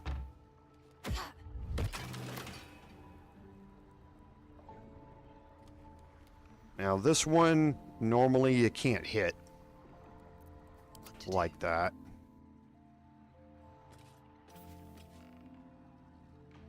Because the arc hits the beam here.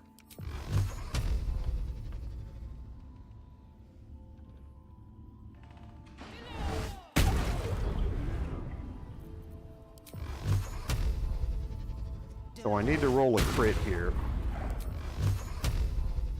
to damage this thing.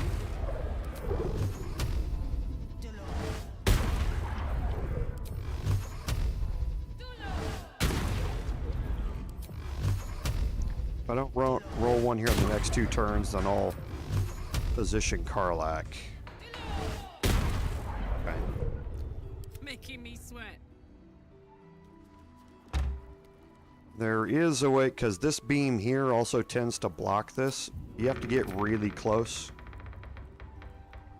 to make it work. You can see the path is interrupted by hitting the beam up there.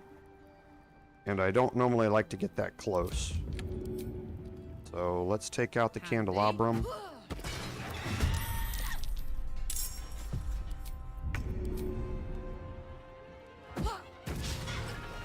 Okay, didn't need that. Behold the dance of death.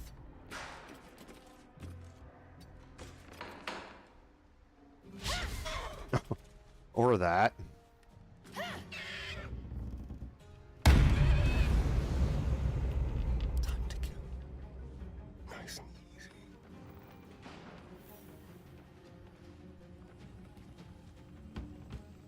I really don't want to get that close.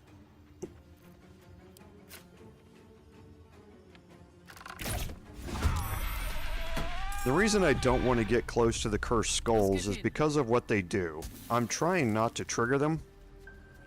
The direction that they're facing.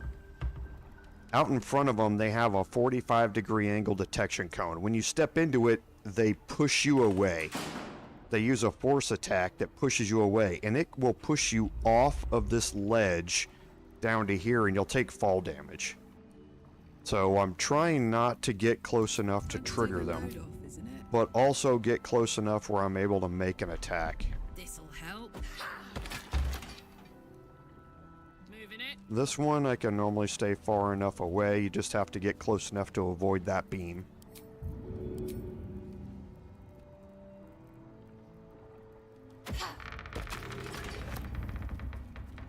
Then we've got one more at the top of the stairs, and this one you have to be a little careful with, because this one's looking right down the stairs, just like that. See, it's casting Grave Repulsion, which is a necrotic damage version of Thunder Wave. Okay, and it will knock you back 15 meters. Okay, so it's a big detection cone. So I want to make sure that I'm not in it. I'm just going to inch my way back up here so I can see it.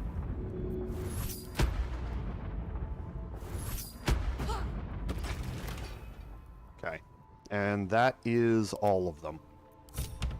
Now, again, Lady Jannath's estate, there's a bunch of stuff up here that we can loot.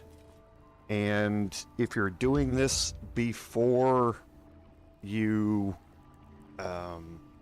finish this, then you're fine. So today, I'm not going to be finishing this today. So off stream, I will come back here and I will loot all of this stuff. But we'll look at the display cases now.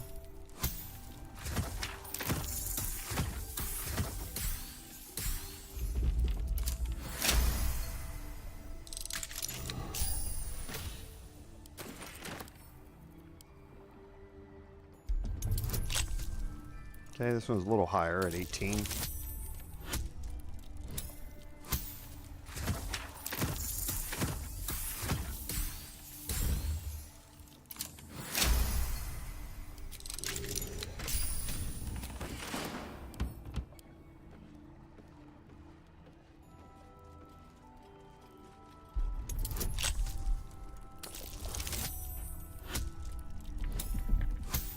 That's twice that advantage has canceled out a nat 1.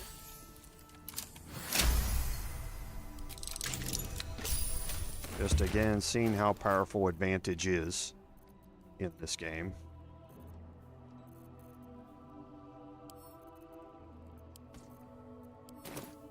Keep it together. Walk in death. Then we can make our way up. And again, there are weapons and stuff like that all over this place that you can pick up. So it's a good place to pick up stuff to sell.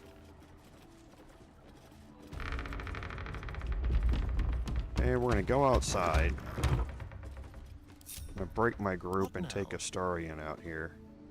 Moving.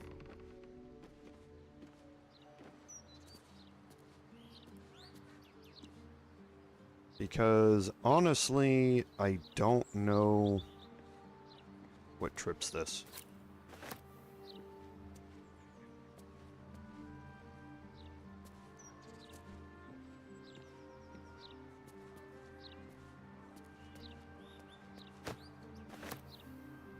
Well, hello.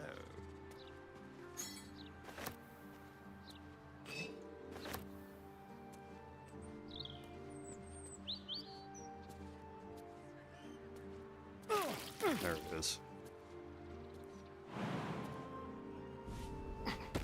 I don't know what triggers that. I've never known. But as soon as you get out here, spike growth seems to trigger. And I don't know why. You can get rid of it. That's curious. Well, you are normally able to get rid of it.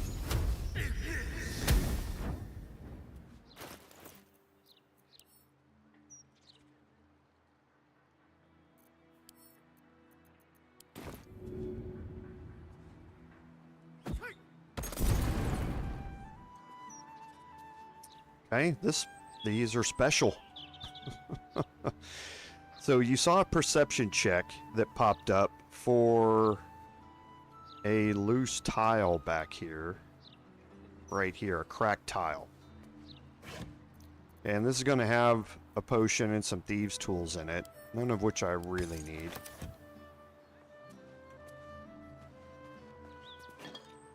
But as long as we're picking stuff up out here.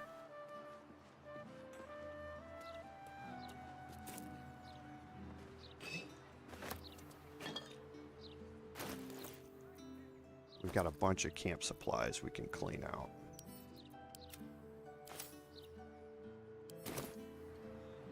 Okay. And there's nothing on the Jannath estate roof.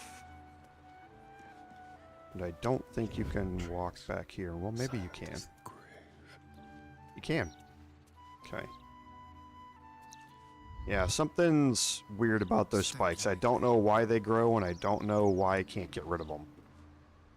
Cloak and dagger, my favorite.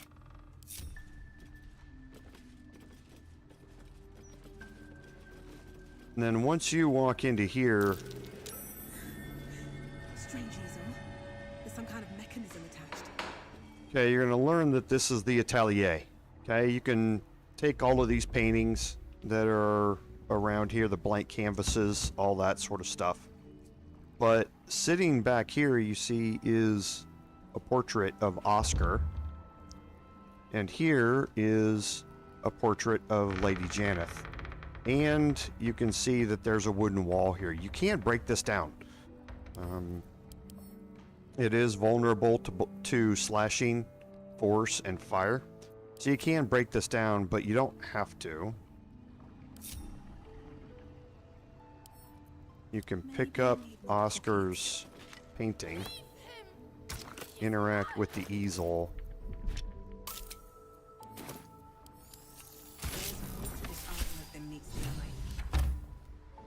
and that will open up this back area here.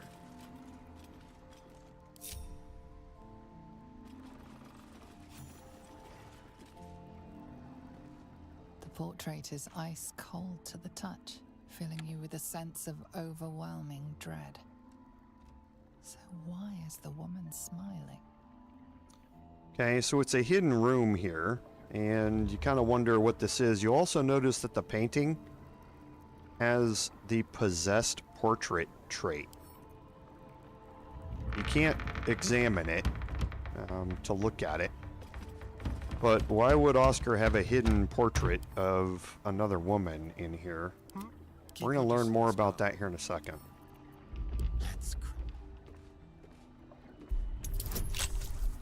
Okay, a little bit higher DC here.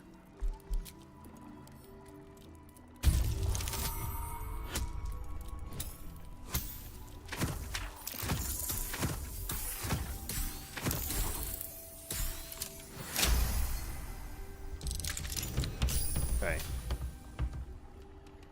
So, again, a bunch of stuff to loot here, and you know, I can't remember. In my personal playthrough, I looted all of this stuff before I talked to Lady Jannath. I don't know if Lady Jannath is free and able to move around her room or this house after I talk to her or not. So, just to be on the safe side, I apologize. I'm going to go loot all of this stuff. There's a letter in here. And this talks about Mystic Carrion. And there's a password to the door, Secreta Mortuorum, which is going to come in handy a little bit later. But he's writing about the fact that Oskar wrote to him, evidently, in heartbreak, about a terrible burden, and that sort of stuff. And Mystic Carrion has offered him some help, quote-unquote. Let's hope for gold.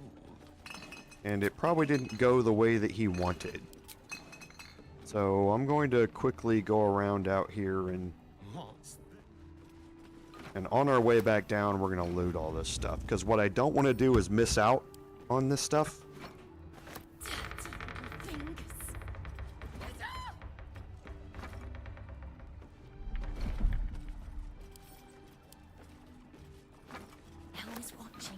Because there's a bunch of gold here.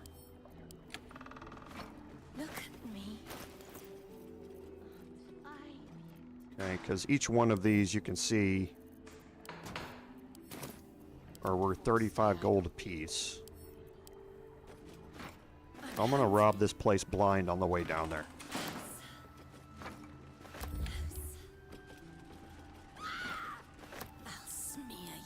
Because while Lady Jannath is still in the room in there, I know there are no repercussions to doing this. Die here. You want to. Take the piggy bank, bitch. Burn her. Roast her.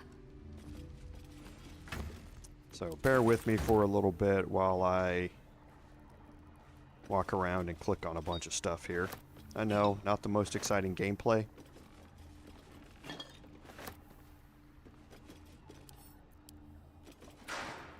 Burns. It burns. You will burn too.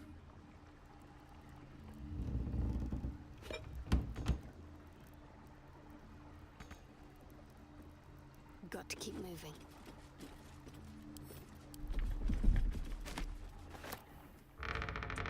Okay, so a few more things to search up here. And none of these have anything. I don't think they don't. And we'll search everything on the way down. Like I say, there's a bunch of weapons down here that you can pick up and sell.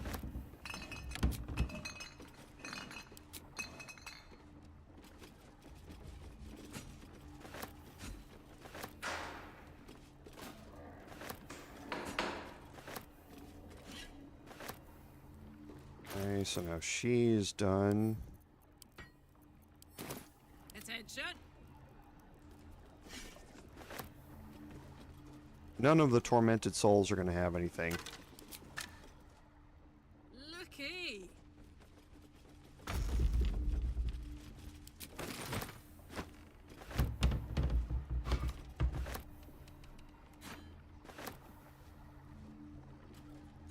So just a few more things here. Scroll of Sea Invisibility, you now know what that would be used for. We don't need it, obviously, because we have Volo's Eye.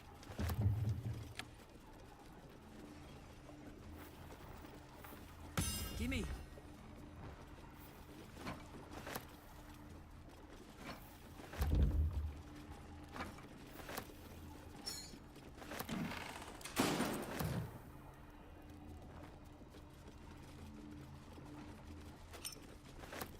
Okay, so we'll just make our way down to the first floor. Oops. Okay.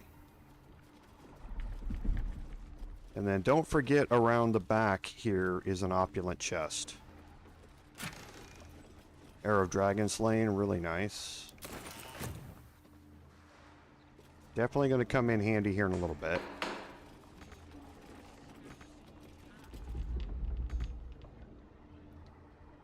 Weird, don't know why.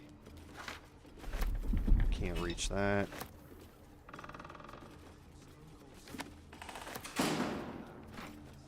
This is the door that leads you back outside. We've already been all that way around.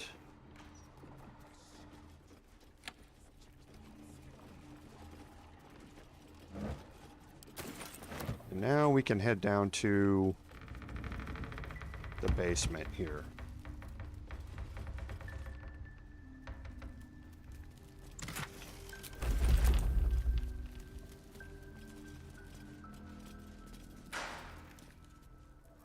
Or the first floor, rather.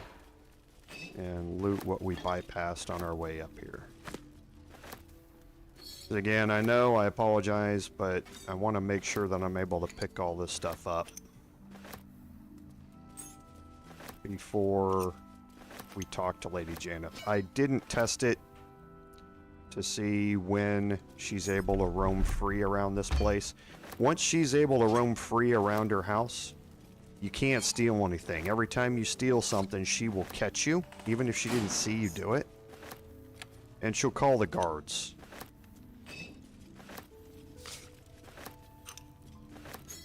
So you have to use greater invisibility or something like that to be able to do it, and that's just a waste of resources when you can do it now.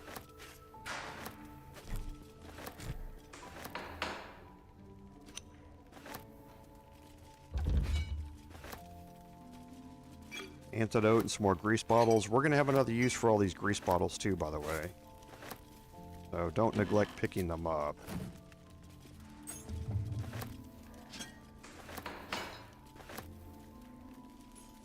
Okay, so that's this room, so we'll head across to the other one. Then we'll head upstairs and loot all of the paintings, and we'll be able to talk to Lady Jannath.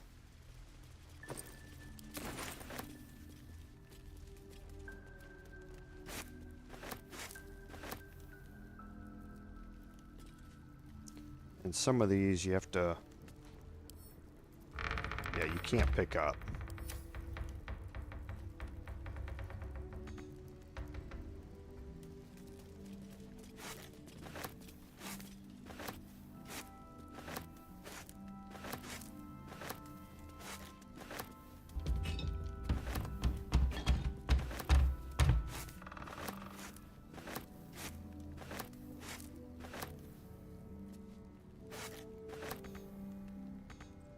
One more down here.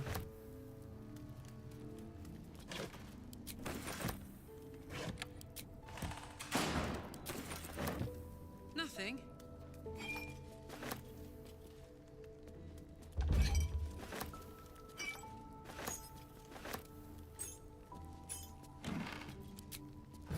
Grab some chickens. And here's the expensive side, where you get all the silver. This is all worth quite a bit of gold.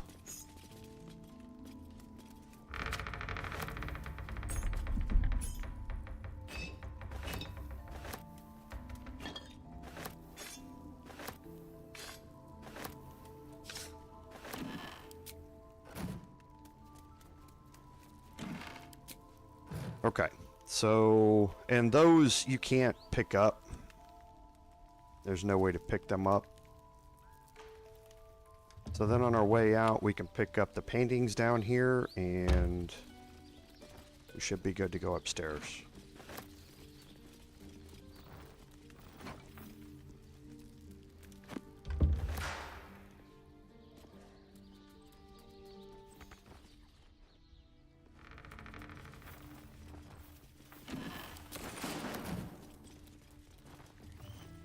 And up here, we just should have these couple of rooms here.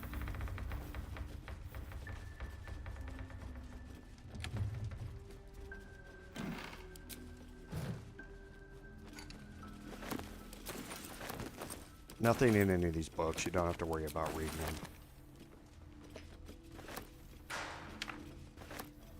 Don't know where you're carrying that big old painting around, but feel free to.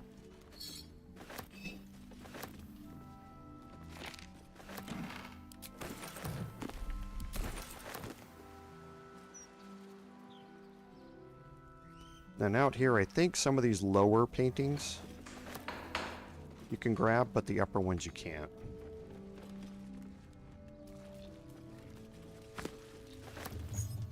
Because we're going to have another set of combat coming up here real quick. So you don't want to be overloaded. And it looks like that's about it for everybody. A long way to go still. Whoops. Might be useful. Okay, so let's see if anybody has extra camp supplies that are taking up space.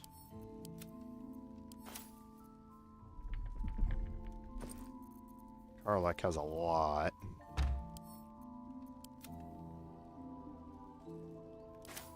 Okay, that freed up Karlach's space.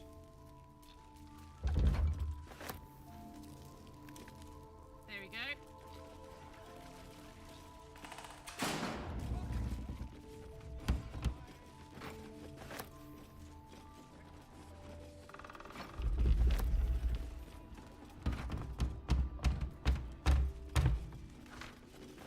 Alright. Don't think we can get to some of these.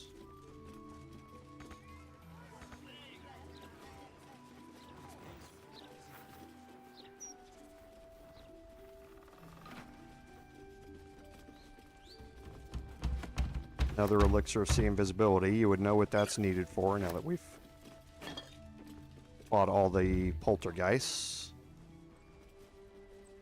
And this leads us back into this lower spot where we've already been. Okay, so now we can go into Lady Jannath's room here.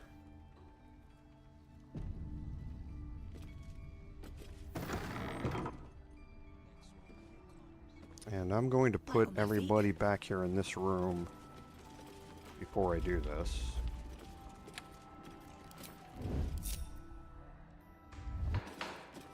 Pavement.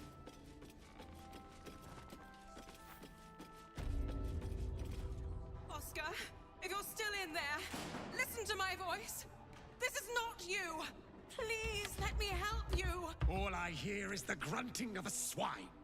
Come closer so I can rip out your filthy tongue. Stop this. I love you, Oskar. And I know you love me. It's your gold I love, hogwife. But all the riches in Faerun would not be enough to make a life with you worth living. Oh, gods aid me. He does not mean the things he says. You! Help subdue him, but be gentle. He's not to blame. Okay, now, you don't have to subdue Oskar anymore. You actually used to have to do that. You used to have to use non-lethal attacks on him, and there was a chance you could kill him. Now they've gotten rid of that, so he's no longer hostile. He's a bystander in this fight. But you do need to take out the Poltergeists, and there are 3 of them here in the room. And though there's one over here, you can see it, it's right here. Okay, this one and this one are what's clogging up the room with the detection cones.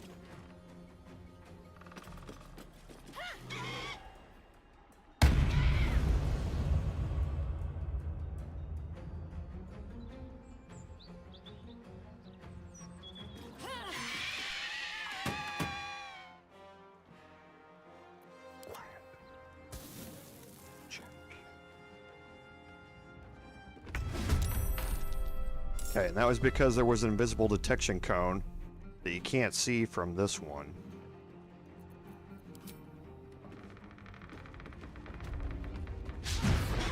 Oof. Okay.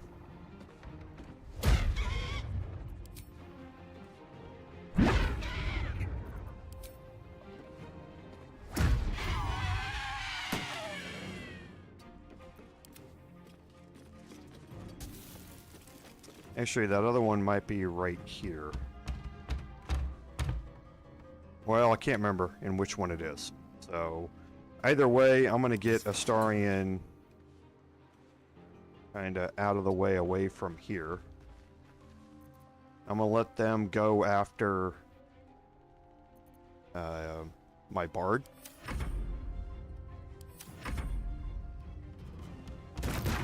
Okay.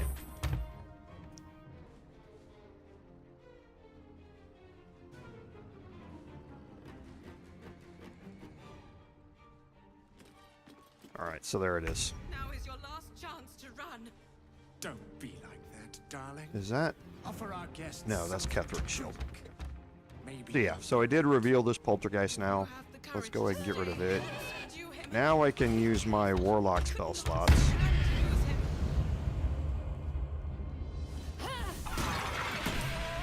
breathing. Thank. Now, not that I'm ungrateful for your help, but wait. Your face is familiar to me. Yes, I've seen it before in Oskar's sketches. You're the one who saved him from the Zentarim. I used to be. Now I'm his wife. We married not a 10-day ago. Things have changed rather a lot since then. Had I known this would happen, Oh, who am I kidding? I'd still have married him. Not long after the wedding, he lost his appetite, fell into dark moods. He started to avoid my company entirely. Artistic temperament, I thought, but it worsened. He became violent. Called me some rather imaginative names. I hesitate to say it. Something unnatural has taken hold of him.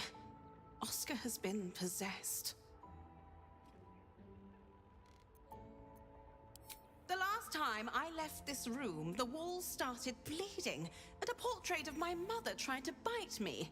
Flying furniture and screaming portraits I could deal with, but to see my husband reduced to such a state. I can't come within arm's reach without him trying to strangle me, and he calls me such vile things. It hates everyone, but it loathes me. It's not him. I know he would never hurt me, and I promised I would let no harm come to him.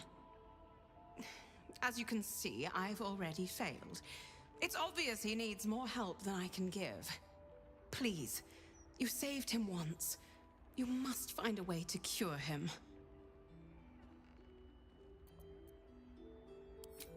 Oskar's behavior began to change shortly after the wedding. He became withdrawn, working obsessively up in his atelier. I tried to take him some food, but I couldn't cross the threshold. It was as though the house itself didn't want me up there. Whatever this thing is, it doesn't want anyone going up there. I swear it's in the walls, watching. Okay, so if we look at the Free the Artist quest, we can see that we already found the letter from Mystic Carrion. This was what was up in the atelier, which is where the quest marker wanted us to go to investigate the atelier. Normally, you wouldn't have that until you get to this point, but since we went up there, it triggered that section of the quest anyway. And we learned about Mystic Carrion. So we now need to pay him a visit and ask him about Oskar. Okay. And now she is free, so it's a good thing that I did go clear it. She's able to walk around, and she will actually call the guard on you if you steal anything from this point on. Oskar is temporarily knocked out, and there's nothing that we can do about that. But again, if you try and steal from some of this, you'll find out that she will call the guards on you. So what I'm going to do, though...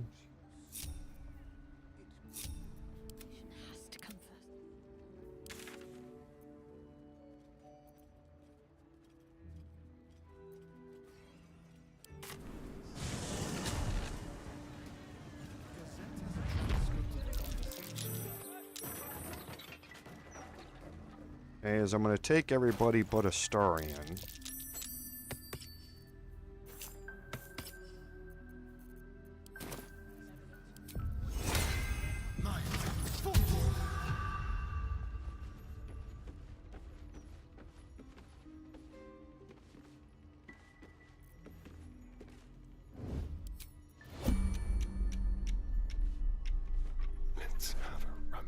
She has high security vault number 2 on her person. Okay, and I want to steal that, but as soon as I do it, I'm immediately going to get out of here.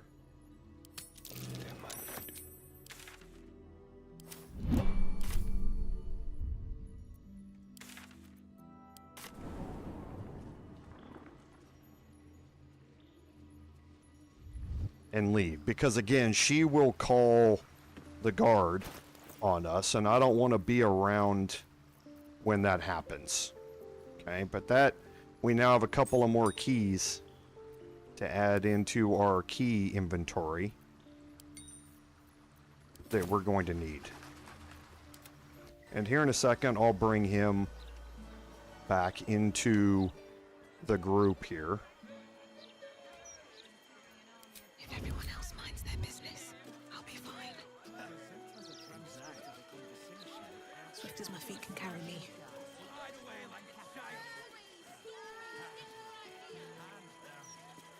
Okay, so looks like we're going to be fine.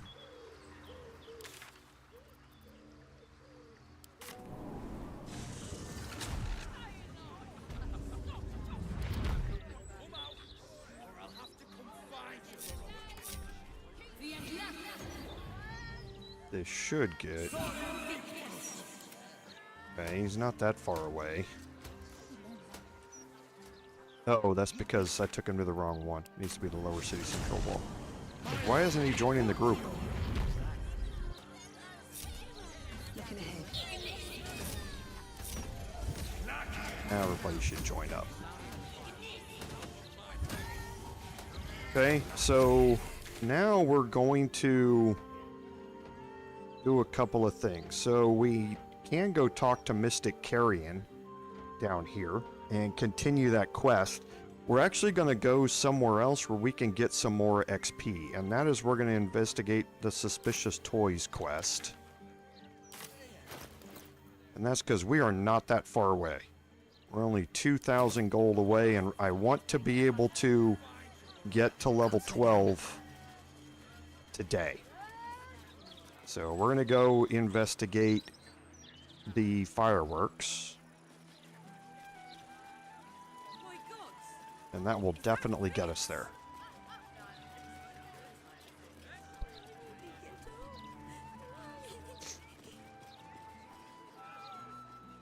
Both of these are in the same generic spot. This is the entrance to Mystic Carrion's lair, right here.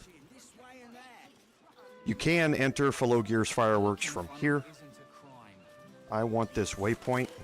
The broadsheet's gone to pot ever since I left. And then I'm going to enter it through the front door.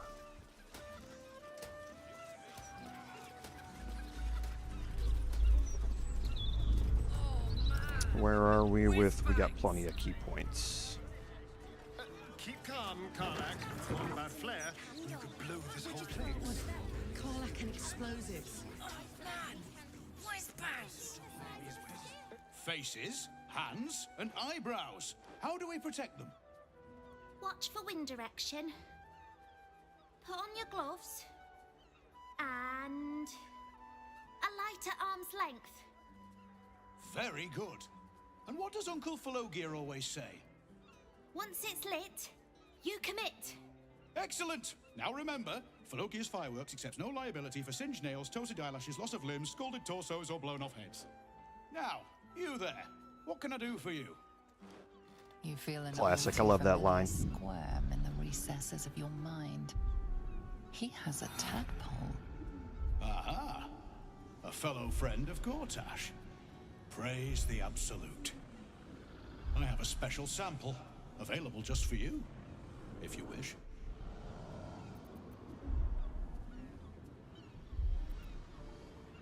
Aha!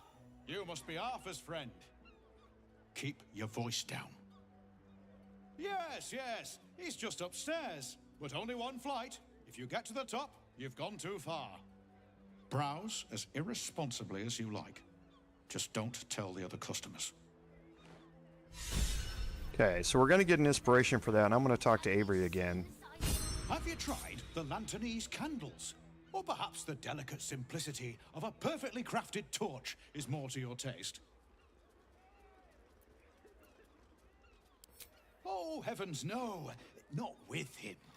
I work for him, as I do for all of my most loyal customers. Fabulously charismatic man, though. Tips well. What are you really asking, friend of Gortash? This one will be very useful against any and all enemies of Gortash. Be sure to be clear of its explosion area. Please enjoy responsibly, and nowhere near this establishment. Is there anything else I can do for you? Okay, and you can look through his Why didn't you wares. say so? See for yourself. Okay, and we received 3 smoke powder arrows, which is always nice to have. Now here you can buy pop drakes and squidgens and woglums. Now, we've seen some of these down in the basement of Arthur's mansion, but basically what these are ranged 3d6 fire weapons. So it's like shooting an arrow at somebody. It takes your action. They get a dexterity save to avoid it. And they all inflict color spray. Well, they have a chance to inflict color spray with a dex save when they hit. Color spray means that the character has disadvantage on attack rolls, and their attacks and spells are reduced to a range of 3 meters, okay? Because they're basically blinded at that point. So it's a way of inflicting blindness against enemies at range, while at the same time dealing 3d6 fire damage. So they are useful, and there are a bunch of them here, but the real thing about them is the fact that they're worth a bit of gold to be able to sell. So we're going to get a bunch of gold here out of this place here in a little bit. So don't buy anything, don't raise his attitude or anything like that. We just simply don't need to. Remember, once it's lit, you commit. And if it's not a firework, do whatever you like. Okay, so he told us to go upstairs. I'll give it a shot. And those arrows have... Oh, we got a smoke powder bomb out of that as well.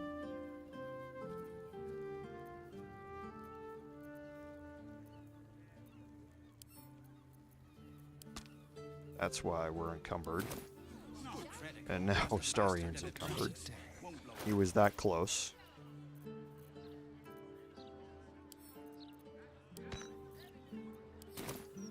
Okay. Is that blood? So, he told us to go upstairs, so we're going to head up here. Before I get up too far,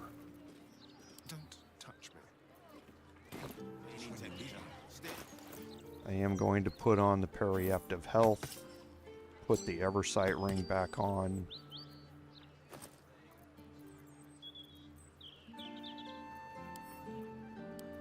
And heal up, but not all the way. Okay, perfect. All's well that ends. Not as bad as it could have. Another friend of Felogyr? All right. Just remember the top floor's off limits, password or not. Looking to buy a little something extra then? That could not be less of your business. Smoke powder in its earthier forms. For purists only. Okay, and this is going to be a spot where you can then buy your smoke powder bombs and smoke powder arrows. These two are always going to be here, so if you want them, you can respec down to level 1, level up, talk to her and buy these, level up again, they'll refresh your inventory and you keep doing it. She's also going to have some of the better poisons, so Malice, again, to be able to blind targets at range and that sort of stuff. But again, nothing really that you need to up her attitude for. Don't jostle any of the merchandise on your way out. What we're going to do is come around this way. Employees only, past dear. If you're expecting any packages, they'll bring them down to you. Okay, and we're going to see that conversation quite a bit. I want to get behind Maeve's detection cone. Go into hiding. And jump up here. Now you need to be careful because the little kid wandering around downstairs,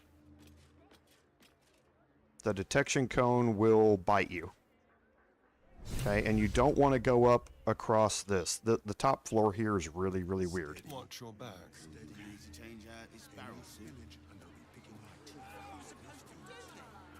Employees only, past. 8, 9, 10. Pipes are looking a little rusted. Are we scheduled for maintenance? Can't afford a failure on a critical pipe. Not critical, just a Whatever bastard if comes, it breaks. I'm ready. Won't blow us up. Steady.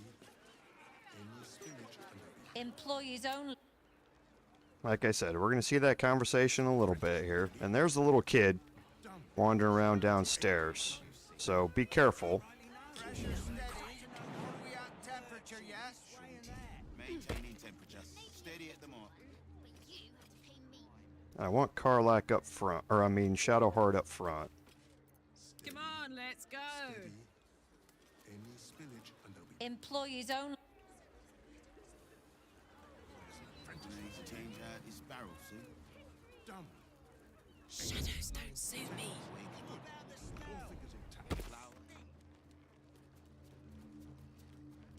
Okay. So now I'm going to save here. They supposedly fixed the pathing here that was mentioned in one of the patch notes. But sometimes during this fight, we're going to anger the people down on the first floor. All the way down on the first floor. And when we do that, sometimes they have a little problem trying to path their way up here, and it can freeze the game. So if that happens, I'll reset the game. But I think they supposedly fixed that. And in my testing, when it happened to me, they pathed up here fine. So, but what I want to do is get up here and remove some of these detection cones.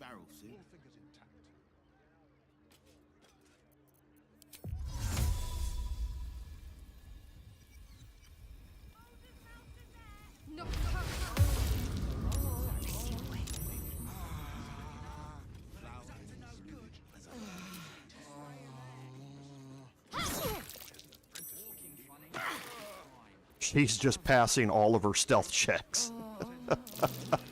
She's passing all of her stealth checks. You're kidding me. Okay, that's never happened.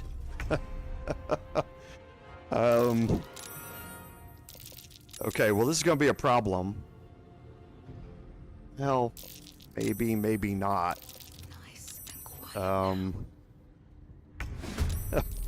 I just need to get everybody into combat now. Yeah. Okay, well, that was interesting. It didn't at all go the way I wanted this to go. But Time to kill.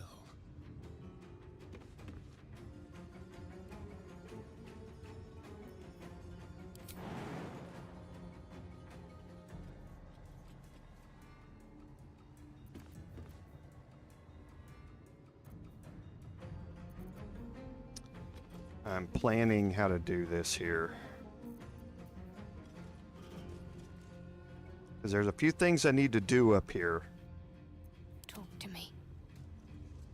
Okay, so let's get Shadowheart to do a few things. I need to pick up as many of these smoke powder barrels and send them to camp as I can. This does not take an action, but it does take movement.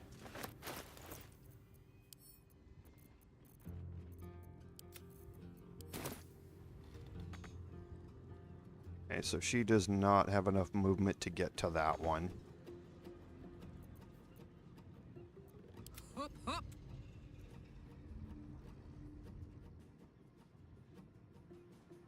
Ooh.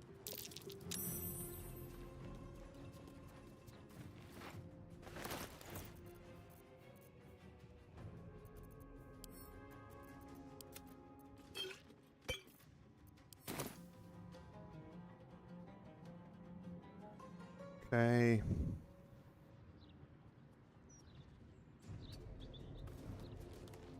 I'm gonna actually dash with her. So she can get this one.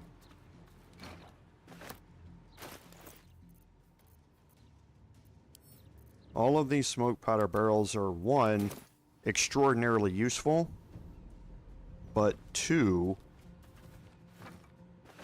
they can be used against you. Because a couple of the people here love to cast Fireball, and when the Fireball goes off, it can really cause you a problem with all of these smoke powder barrels laying around here. So I'm gonna walk around and pick up as many of them as I can. Cut and run. Astarian, let's go ahead and start trying to take out some of the enemies here. I would prefer to move up here and work on these two. So I'm going to take the attack of opportunity. Okay. I prefer to work on these two. Okay. Let's see if I can one-shot these two. Before I do that,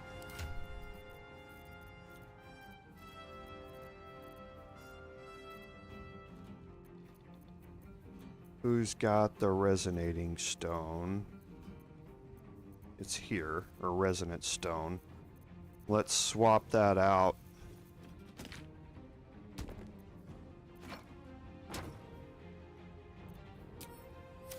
So that now we're vulnerable to psychic damage.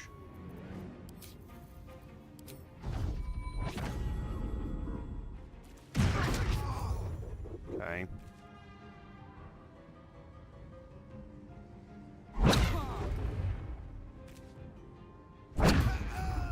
Perfect.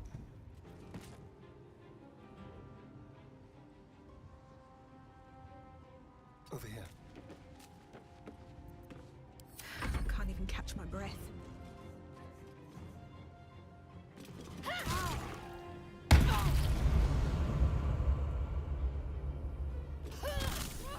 Outstanding.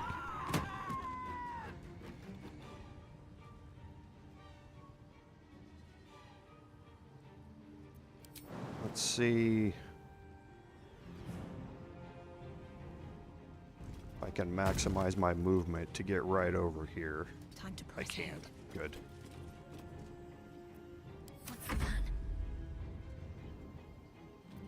Okay, Shadowheart I'm not too worried about. What's going to happen is that Tumbolt here, there's also another guard in here, I think. Or maybe they already came out. Maybe that's, yeah, the Black Gauntlet's already out here. Tumbolt loves casting fireballs, so we're going to probably get a fireball cast on us here. Which I don't necessarily have a problem with. Oh my word.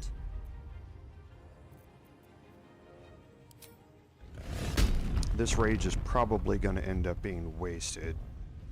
But I've got enough rage charges, I'm not too worried about it.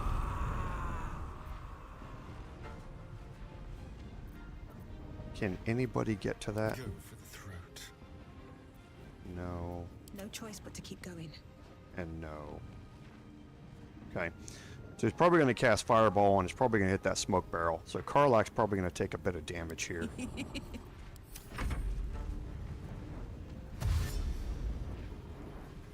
And he's the one you have to worry about, Ansley. His pathing was so horrible that he couldn't make it up here. But see, it's normal. It looks like he's working now.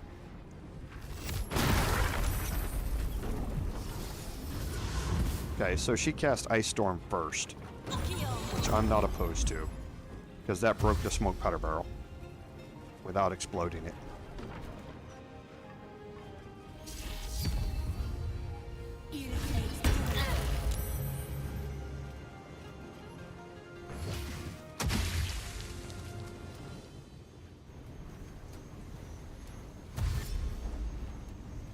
Slip and fall. Oh, saved. Okay, so the first thing we definitely need to do is get rid of Black Gauntlet of his Spirit Guardians here. So let's see if we can break her concentration.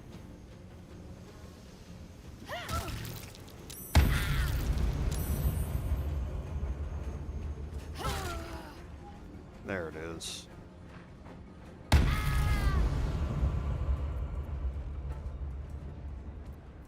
Let's have some And let's turn off Shadowheart's darkness. So we can get Karlach to throw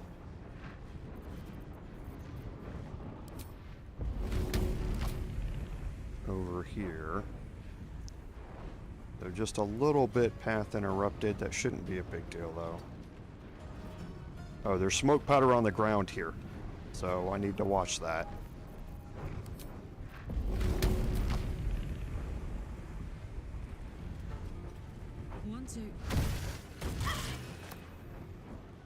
That prone might actually cause me a problem. Nope, I can hit her in the neck.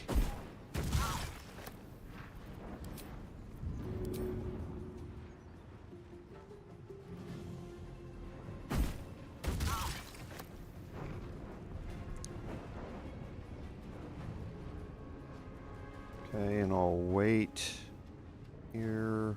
Actually, no, I won't. Let's move Karlach. Let's get past the Black Gauntlet first. We'll move her out of the smoke powder. hungry for the slaughter. Okay, so Astarion is going to get all the way back here and take care of Tumbolt. So we're going to need to dash.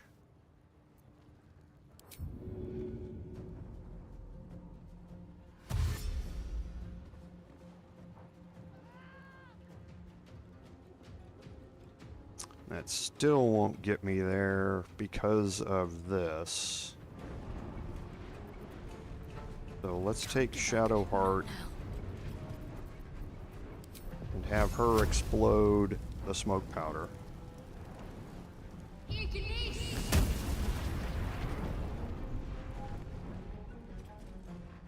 Okay, so there's blood in the air. So it did turn it back into this. But let's see, there's ice here.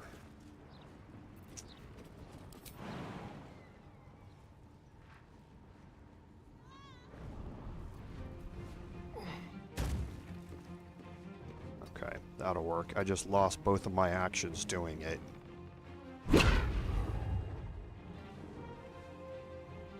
And a critical miss, too. Didn't need that. Nothing important is ever easy.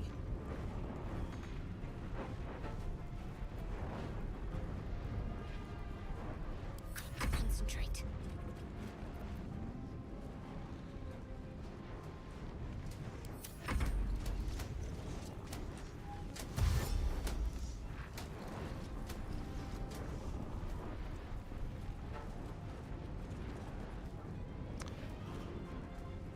She likes casting Fireball as well, but I'll take the Ice Storm.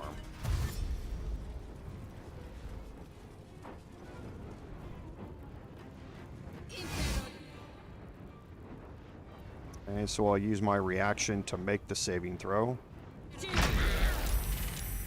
Don't want Dominate Person left on me.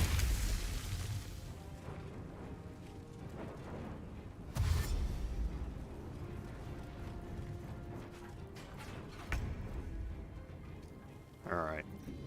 And now things are over.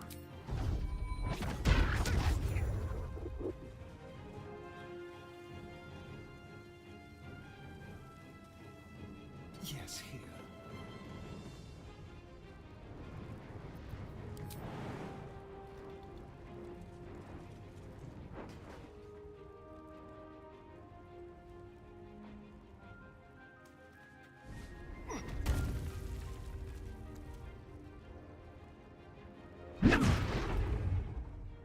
We will get rid of her. Blood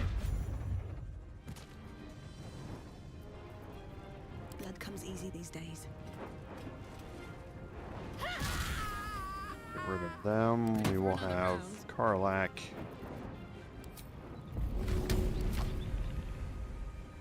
This'll help. Kill her. There's level 12. Let's spill some blood. Okay, and then I'm gonna get Astarion up here to the top of the stairs. Outmaneuver them. What now? Need to act fast. We're gonna cast Darkness over here just to keep them from throwing stuff through up to here. Avery likes to cast Fireball as well. So once he dashes and gets up here, we're going to prioritize taking him out. I'm not too worried about any of the guards.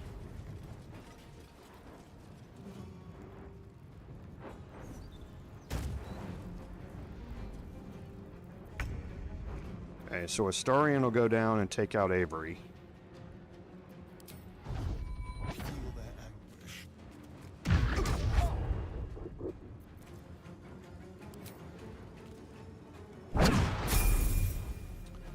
And there's his level up.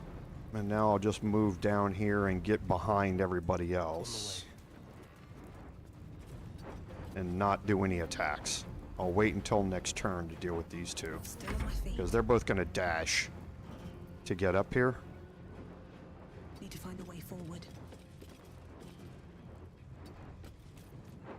I'm ready.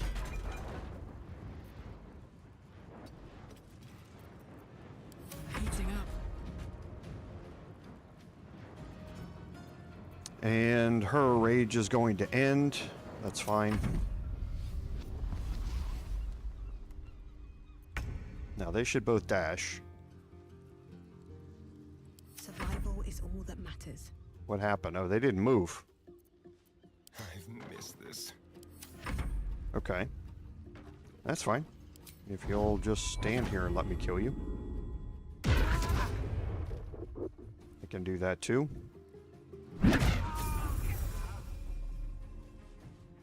Now 120 hit points I'm not going to be able to kill in one turn. I'm just going to move Astarion away. Or I mean with half of my turn. What should I do? All right, Karlach. It's go time. Soldier.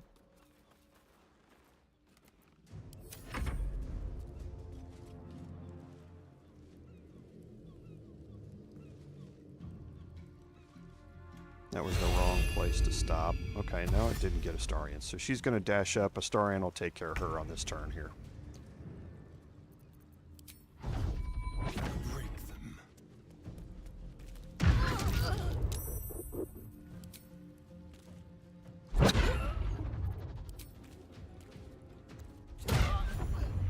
Okay. Damn, it's good to be alive. No one stopped me yet. So that's going to complete investigate the suspicious toys. Okay, so no more smoke powder explosives are going to be distributed across the city. There are some things up here that we can take a look at. Karlach has a little bit of space left. Because again, there's a bunch of... And I'm just going to go heavily encumbered here. The workshop key here. Some smoke powder arrows, which are always good.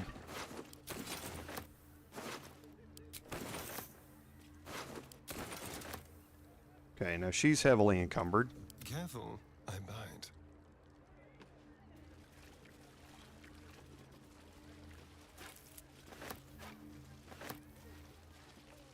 All of these fire ambers were in the crates. They got destroyed by the ice storms.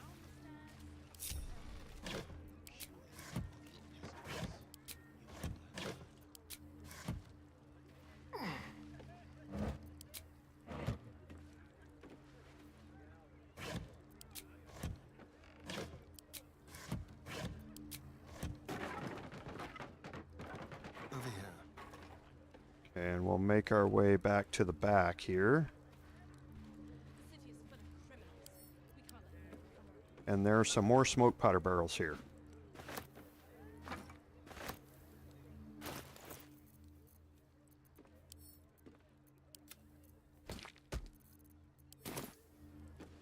And you want every one of these that you can get. So if you can spend your first turn in here just moving around and picking those up, you're going to be better off for it later on. And we'll see that a bit later on in this playthrough, but now that we're level 12, we might be able to get there a little quicker, which is the whole motivation behind it. I want to get max level, max combat power, so that we can start rushing some of the higher level enemies here to get their items as quick as I can.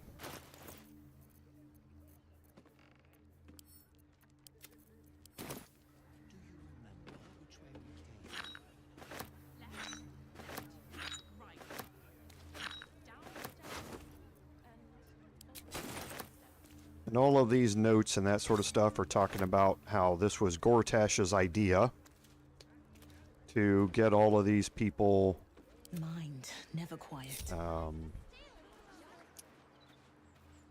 kind of under the threat of explosives, so to speak. So now we're going to head our way out. We've got a couple people that are encumbered, but it doesn't really matter.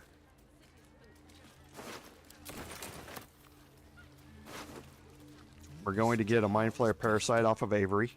We learned that already. And he's going to have the Counting House Vault number 5 key. What's in here? I doubt I'm going to be able to pick up anything off of him. I'm not. So Shadowheart.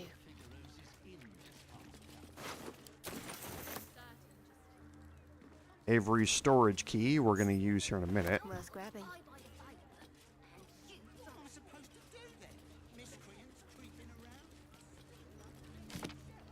No time to waste. And before you leave, pick up the box of fireworks too. And I think Astarion's the only one who can pick them up. Yes. As soon as you pick it up, send it off to camp. Because again, this is 8d6 of fire damage. Okay, it's heavy, but again, doesn't matter. We want to save that. It's a huge amount of damage that we can do.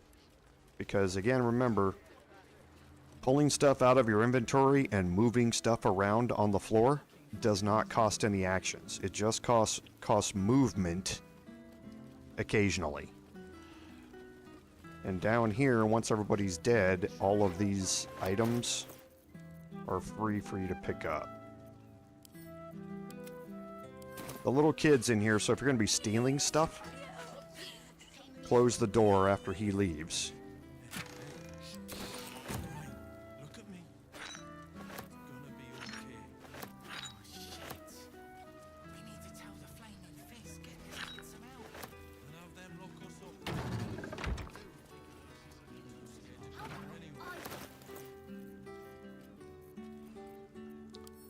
I'm going to free up a spot up at the top here.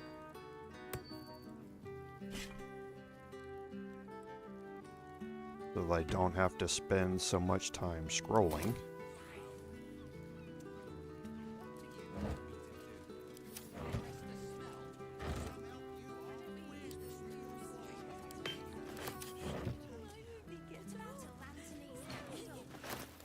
When I pick those up,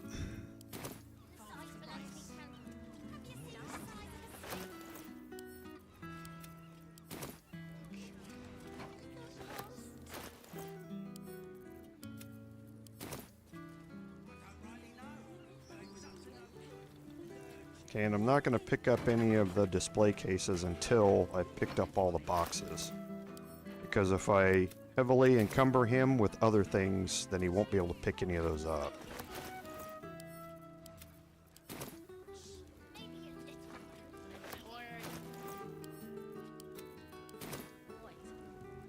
And I think there's... I think that's it. Nope, there's one more.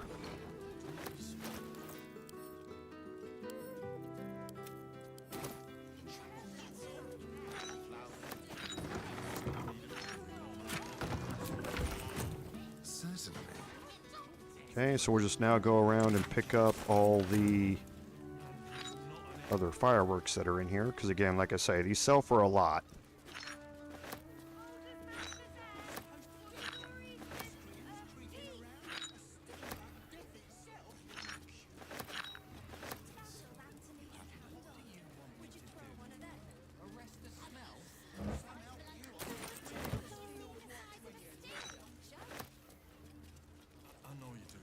And we have one more place that we need to go in here.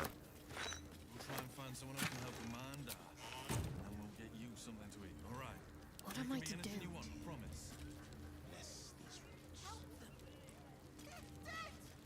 This hatch is going to unlock with the key. And before you go anywhere in here, break your group.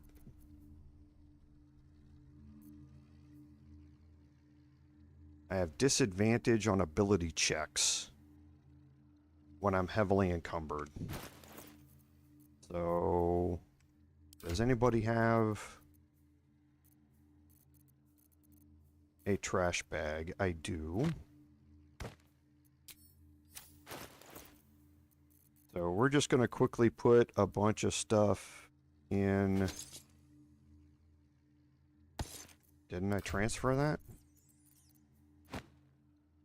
Oh. There. So I'm going to put a bunch of stuff in trash, in a trash bag, and send this off to camp.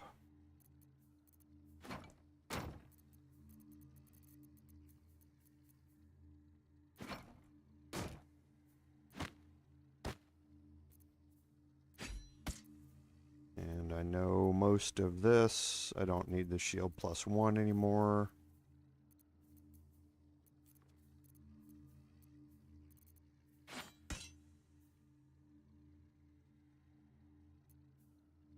I think that's it, so I'm going to send that to camp. Because I don't want any disadvantages on these checks here, and I also want to buff her up with Mark of the Shifter, because one of these checks is pretty harsh.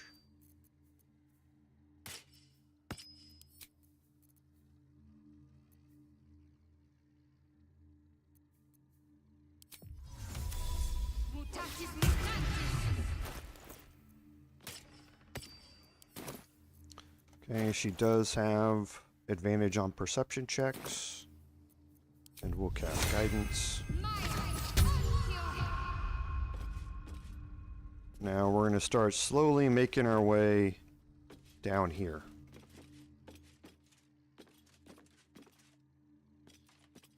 Because I know where they are. There it is. What a day.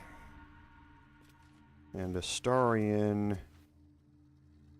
is not heavily encumbered, so he's fine with making this check, or making this disarm. And he's going to put his ring back on.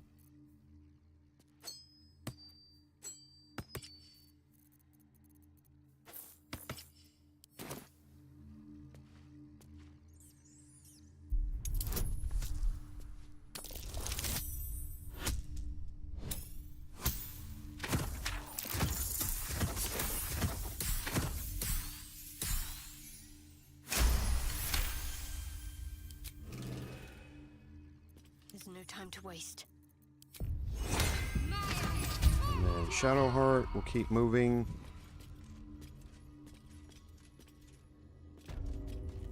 I think there's one more.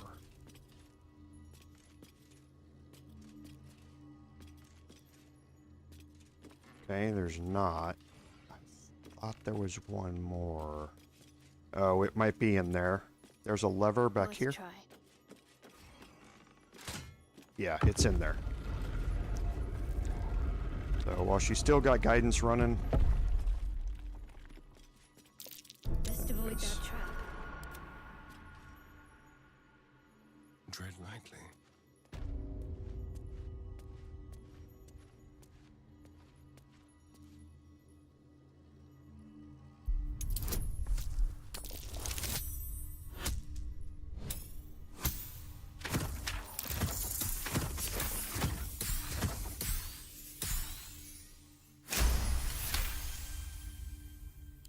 Okay, and then another really important room here because there are 7 or 8 smoke powder barrels in this room.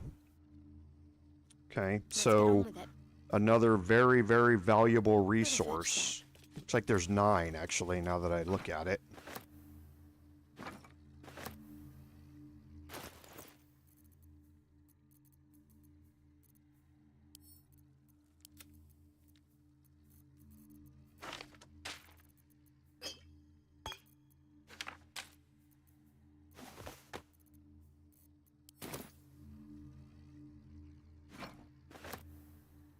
Smoke powder barrels are quite hard to come by in this game. So you want to make sure you're picking them all up.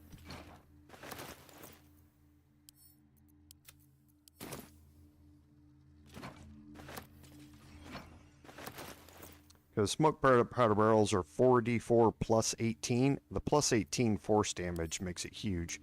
Because again, not a lot of people are resistant to force damage.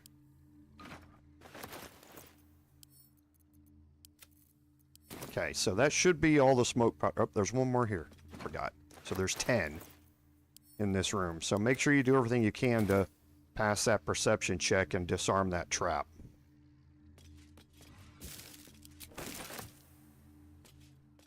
There's a button here because there's another way down here. You can use wild shape into a cat to come in through this way, and it will drop you down inside here. You still have to pass, or you still have to disarm that trap to get across there and hit the button, or know it's there and just jump across it. But let's go out here and do some searching of this room just so I don't have to come back here. And we will explain then what we're going to do off stream, because there are going to be a couple of things I'm going to do. Simple.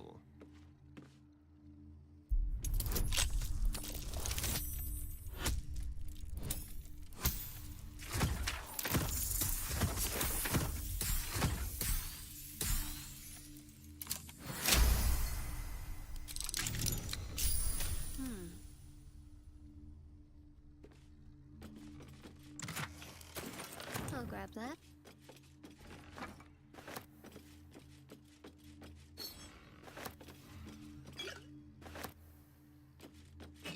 Okay, and just a little more searching here.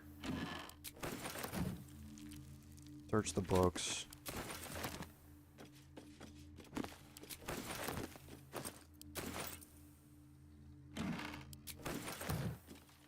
This way. Okay. So the last things that are down here are a bunch of camp supplies and some more fireworks boxes.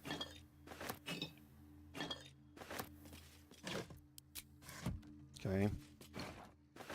So here they are with a bunch more fireworks and fireworks boxes.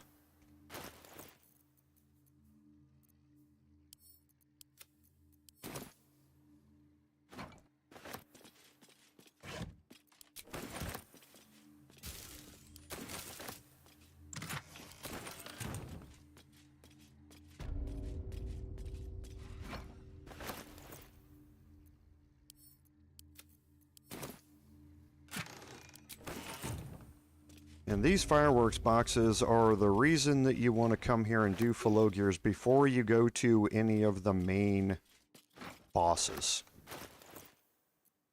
And you'll kind of see why that is when we get to them. But having this stash of explosives from here means that the boss fights are rather trivialized. And I am... As you've seen, I am going to cheese the living crap out of honor mode here for all of you, because I know y'all want to see it. And this is part of how we're going to do it.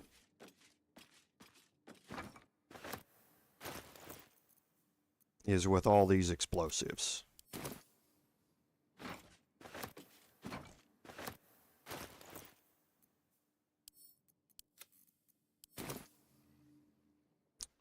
Okay, we've got a couple more things we can pick up and search here. Now, this one up here, it's kind of strange. I was going to look and see if I had...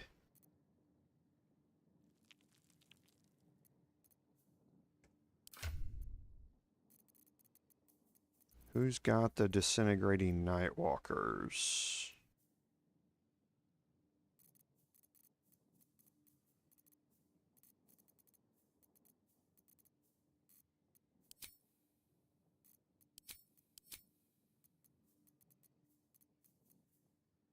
Nobody.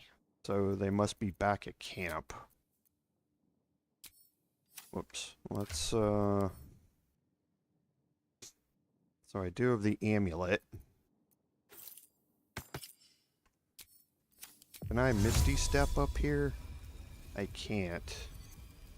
There used to be a way to get this one. I know I've gotten it in the past. I absolutely know I have.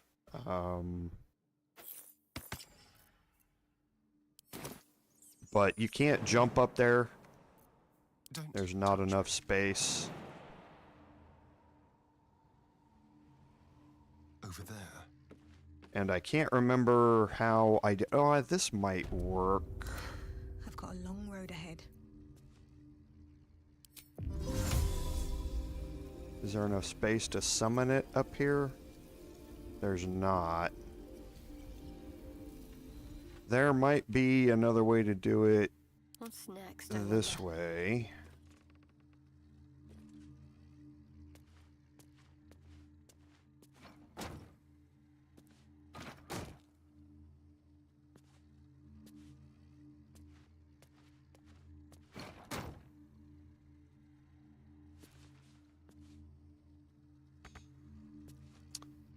Okay, that might work. Now I can reach it. It looks like now I can reach it. Yeah, I still can't. I don't know what's going to happen if I throw this.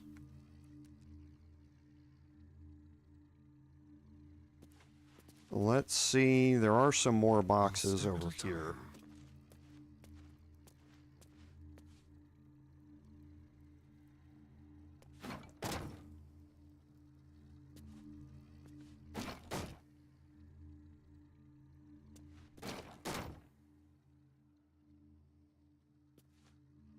let's see if I can position these any differently.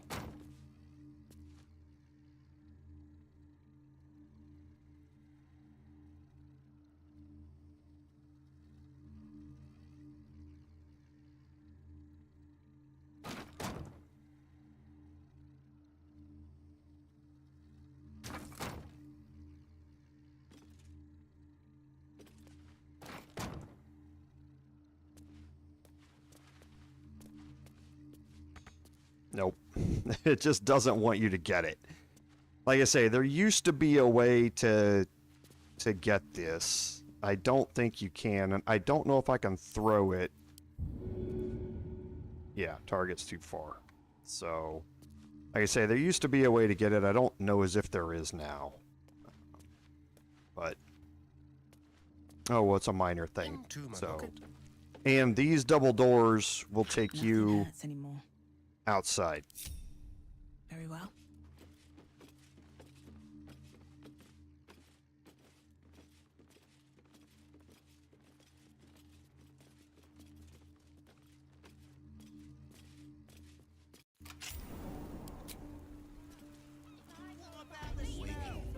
Okay. So now that we're out, we're all heavily encumbered, which is fine. We're going to take a long rest here. We need to actually take 2 of them.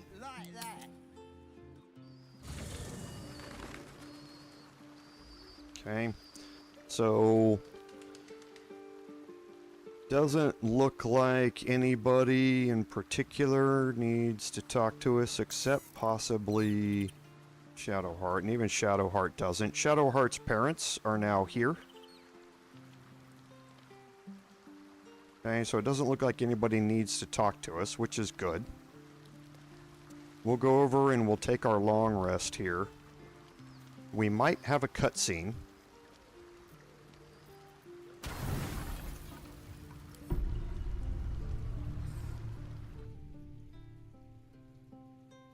Doesn't look like anyone's been here in a while. Perhaps people lost faith. Or forgot about it. I wanted to come here. To see if I felt anything that I hadn't done before. Now that I know what I know. Now that I know who I am.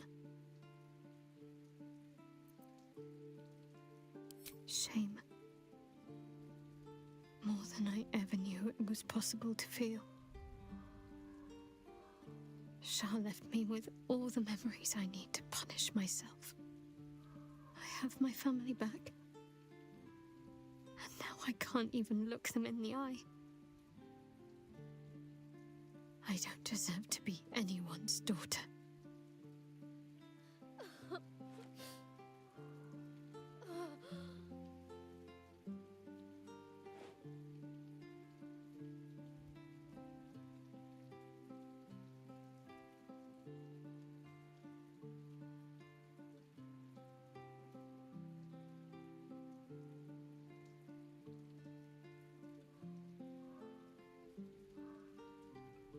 That's not true. Not even close. I'm sorry. You shouldn't have to see me like this. Alive? Free? Feeling? I've dreamt for years of seeing you like this. Seeing you as yourself again, Jen. It kept us going all this time. I can't be your Jannath. Not as you remember her. Of course you can. No. I'd be turning my back on too much.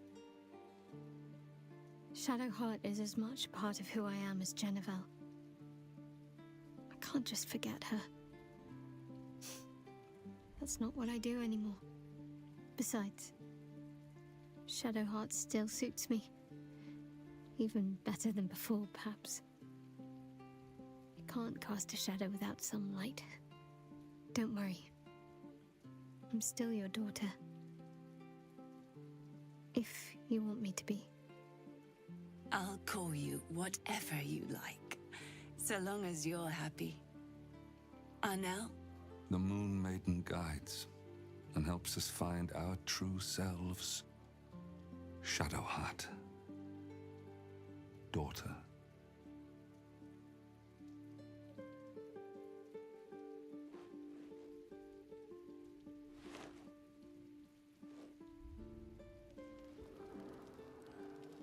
Okay, so a nice little interaction with Shadowheart and her parents there.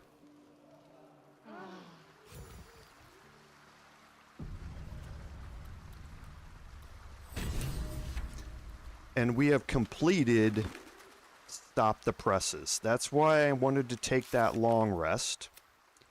Because the Baldur's Mouth headline should be singing our praises. We should see if the city populace noticed. Okay. And for this, I'm going to take Astarion. Let's be quick.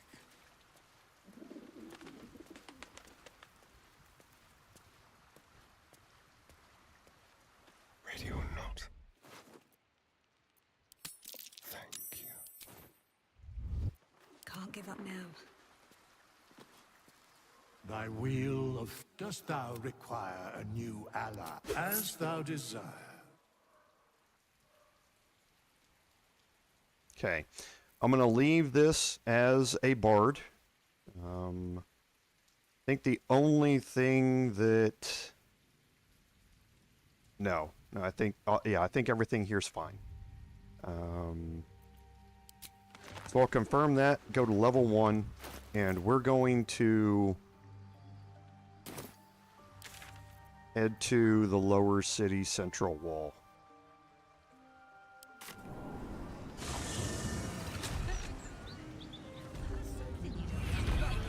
Because there's one more interaction that I want everybody to see before we end the stream today, and I talk about what I'm going to do off stream.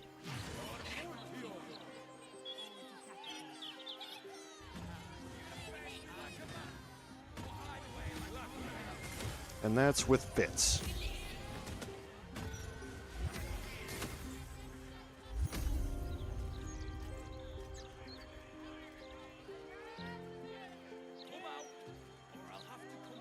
Karlach Cliffgate? That can't possibly be you, can it? Fytz! If you aren't a sight for sore eyes. Where the hells have you been, girl? Last I heard you'd run off to Neverwinter, and that was what? 10 years ago? Neverwinter? Who told you that? Gortash. Said you didn't even give notice. Ha! That prick, but... Never mind that. Look at you. The years have been good to you. I won't lie. They have. Well, go on, girl. Tell me everything. First thing first, you saw the news, didn't you? About Archduke Gortash. Right? Oh, I'm sure the fox will make a great duke of the hen house. I think you were the only thing that kept him a little honest. After you left, things got dark, fast. I got out while my soul was still intact. Started working for an arms merchant. Still in the trade, as you can see. Met my fella Gregor that way. Been together 8 years now. And Karlach. We've a little one on the way. Fytz! That's incredible! Congratulations! Mum life, huh? You're going to be incredible. Gods, I hope so. Even after all these years, it seemed to happen so fast. But now that you're back in town, you must come to ours. All of you. We'll have a good supper, catch up. You can meet Gregor. And the little one. In a few months. Are the two of you together? Ew, no. Just mates. Very good mates. Oh, that's lovely. It's a pleasure to meet you.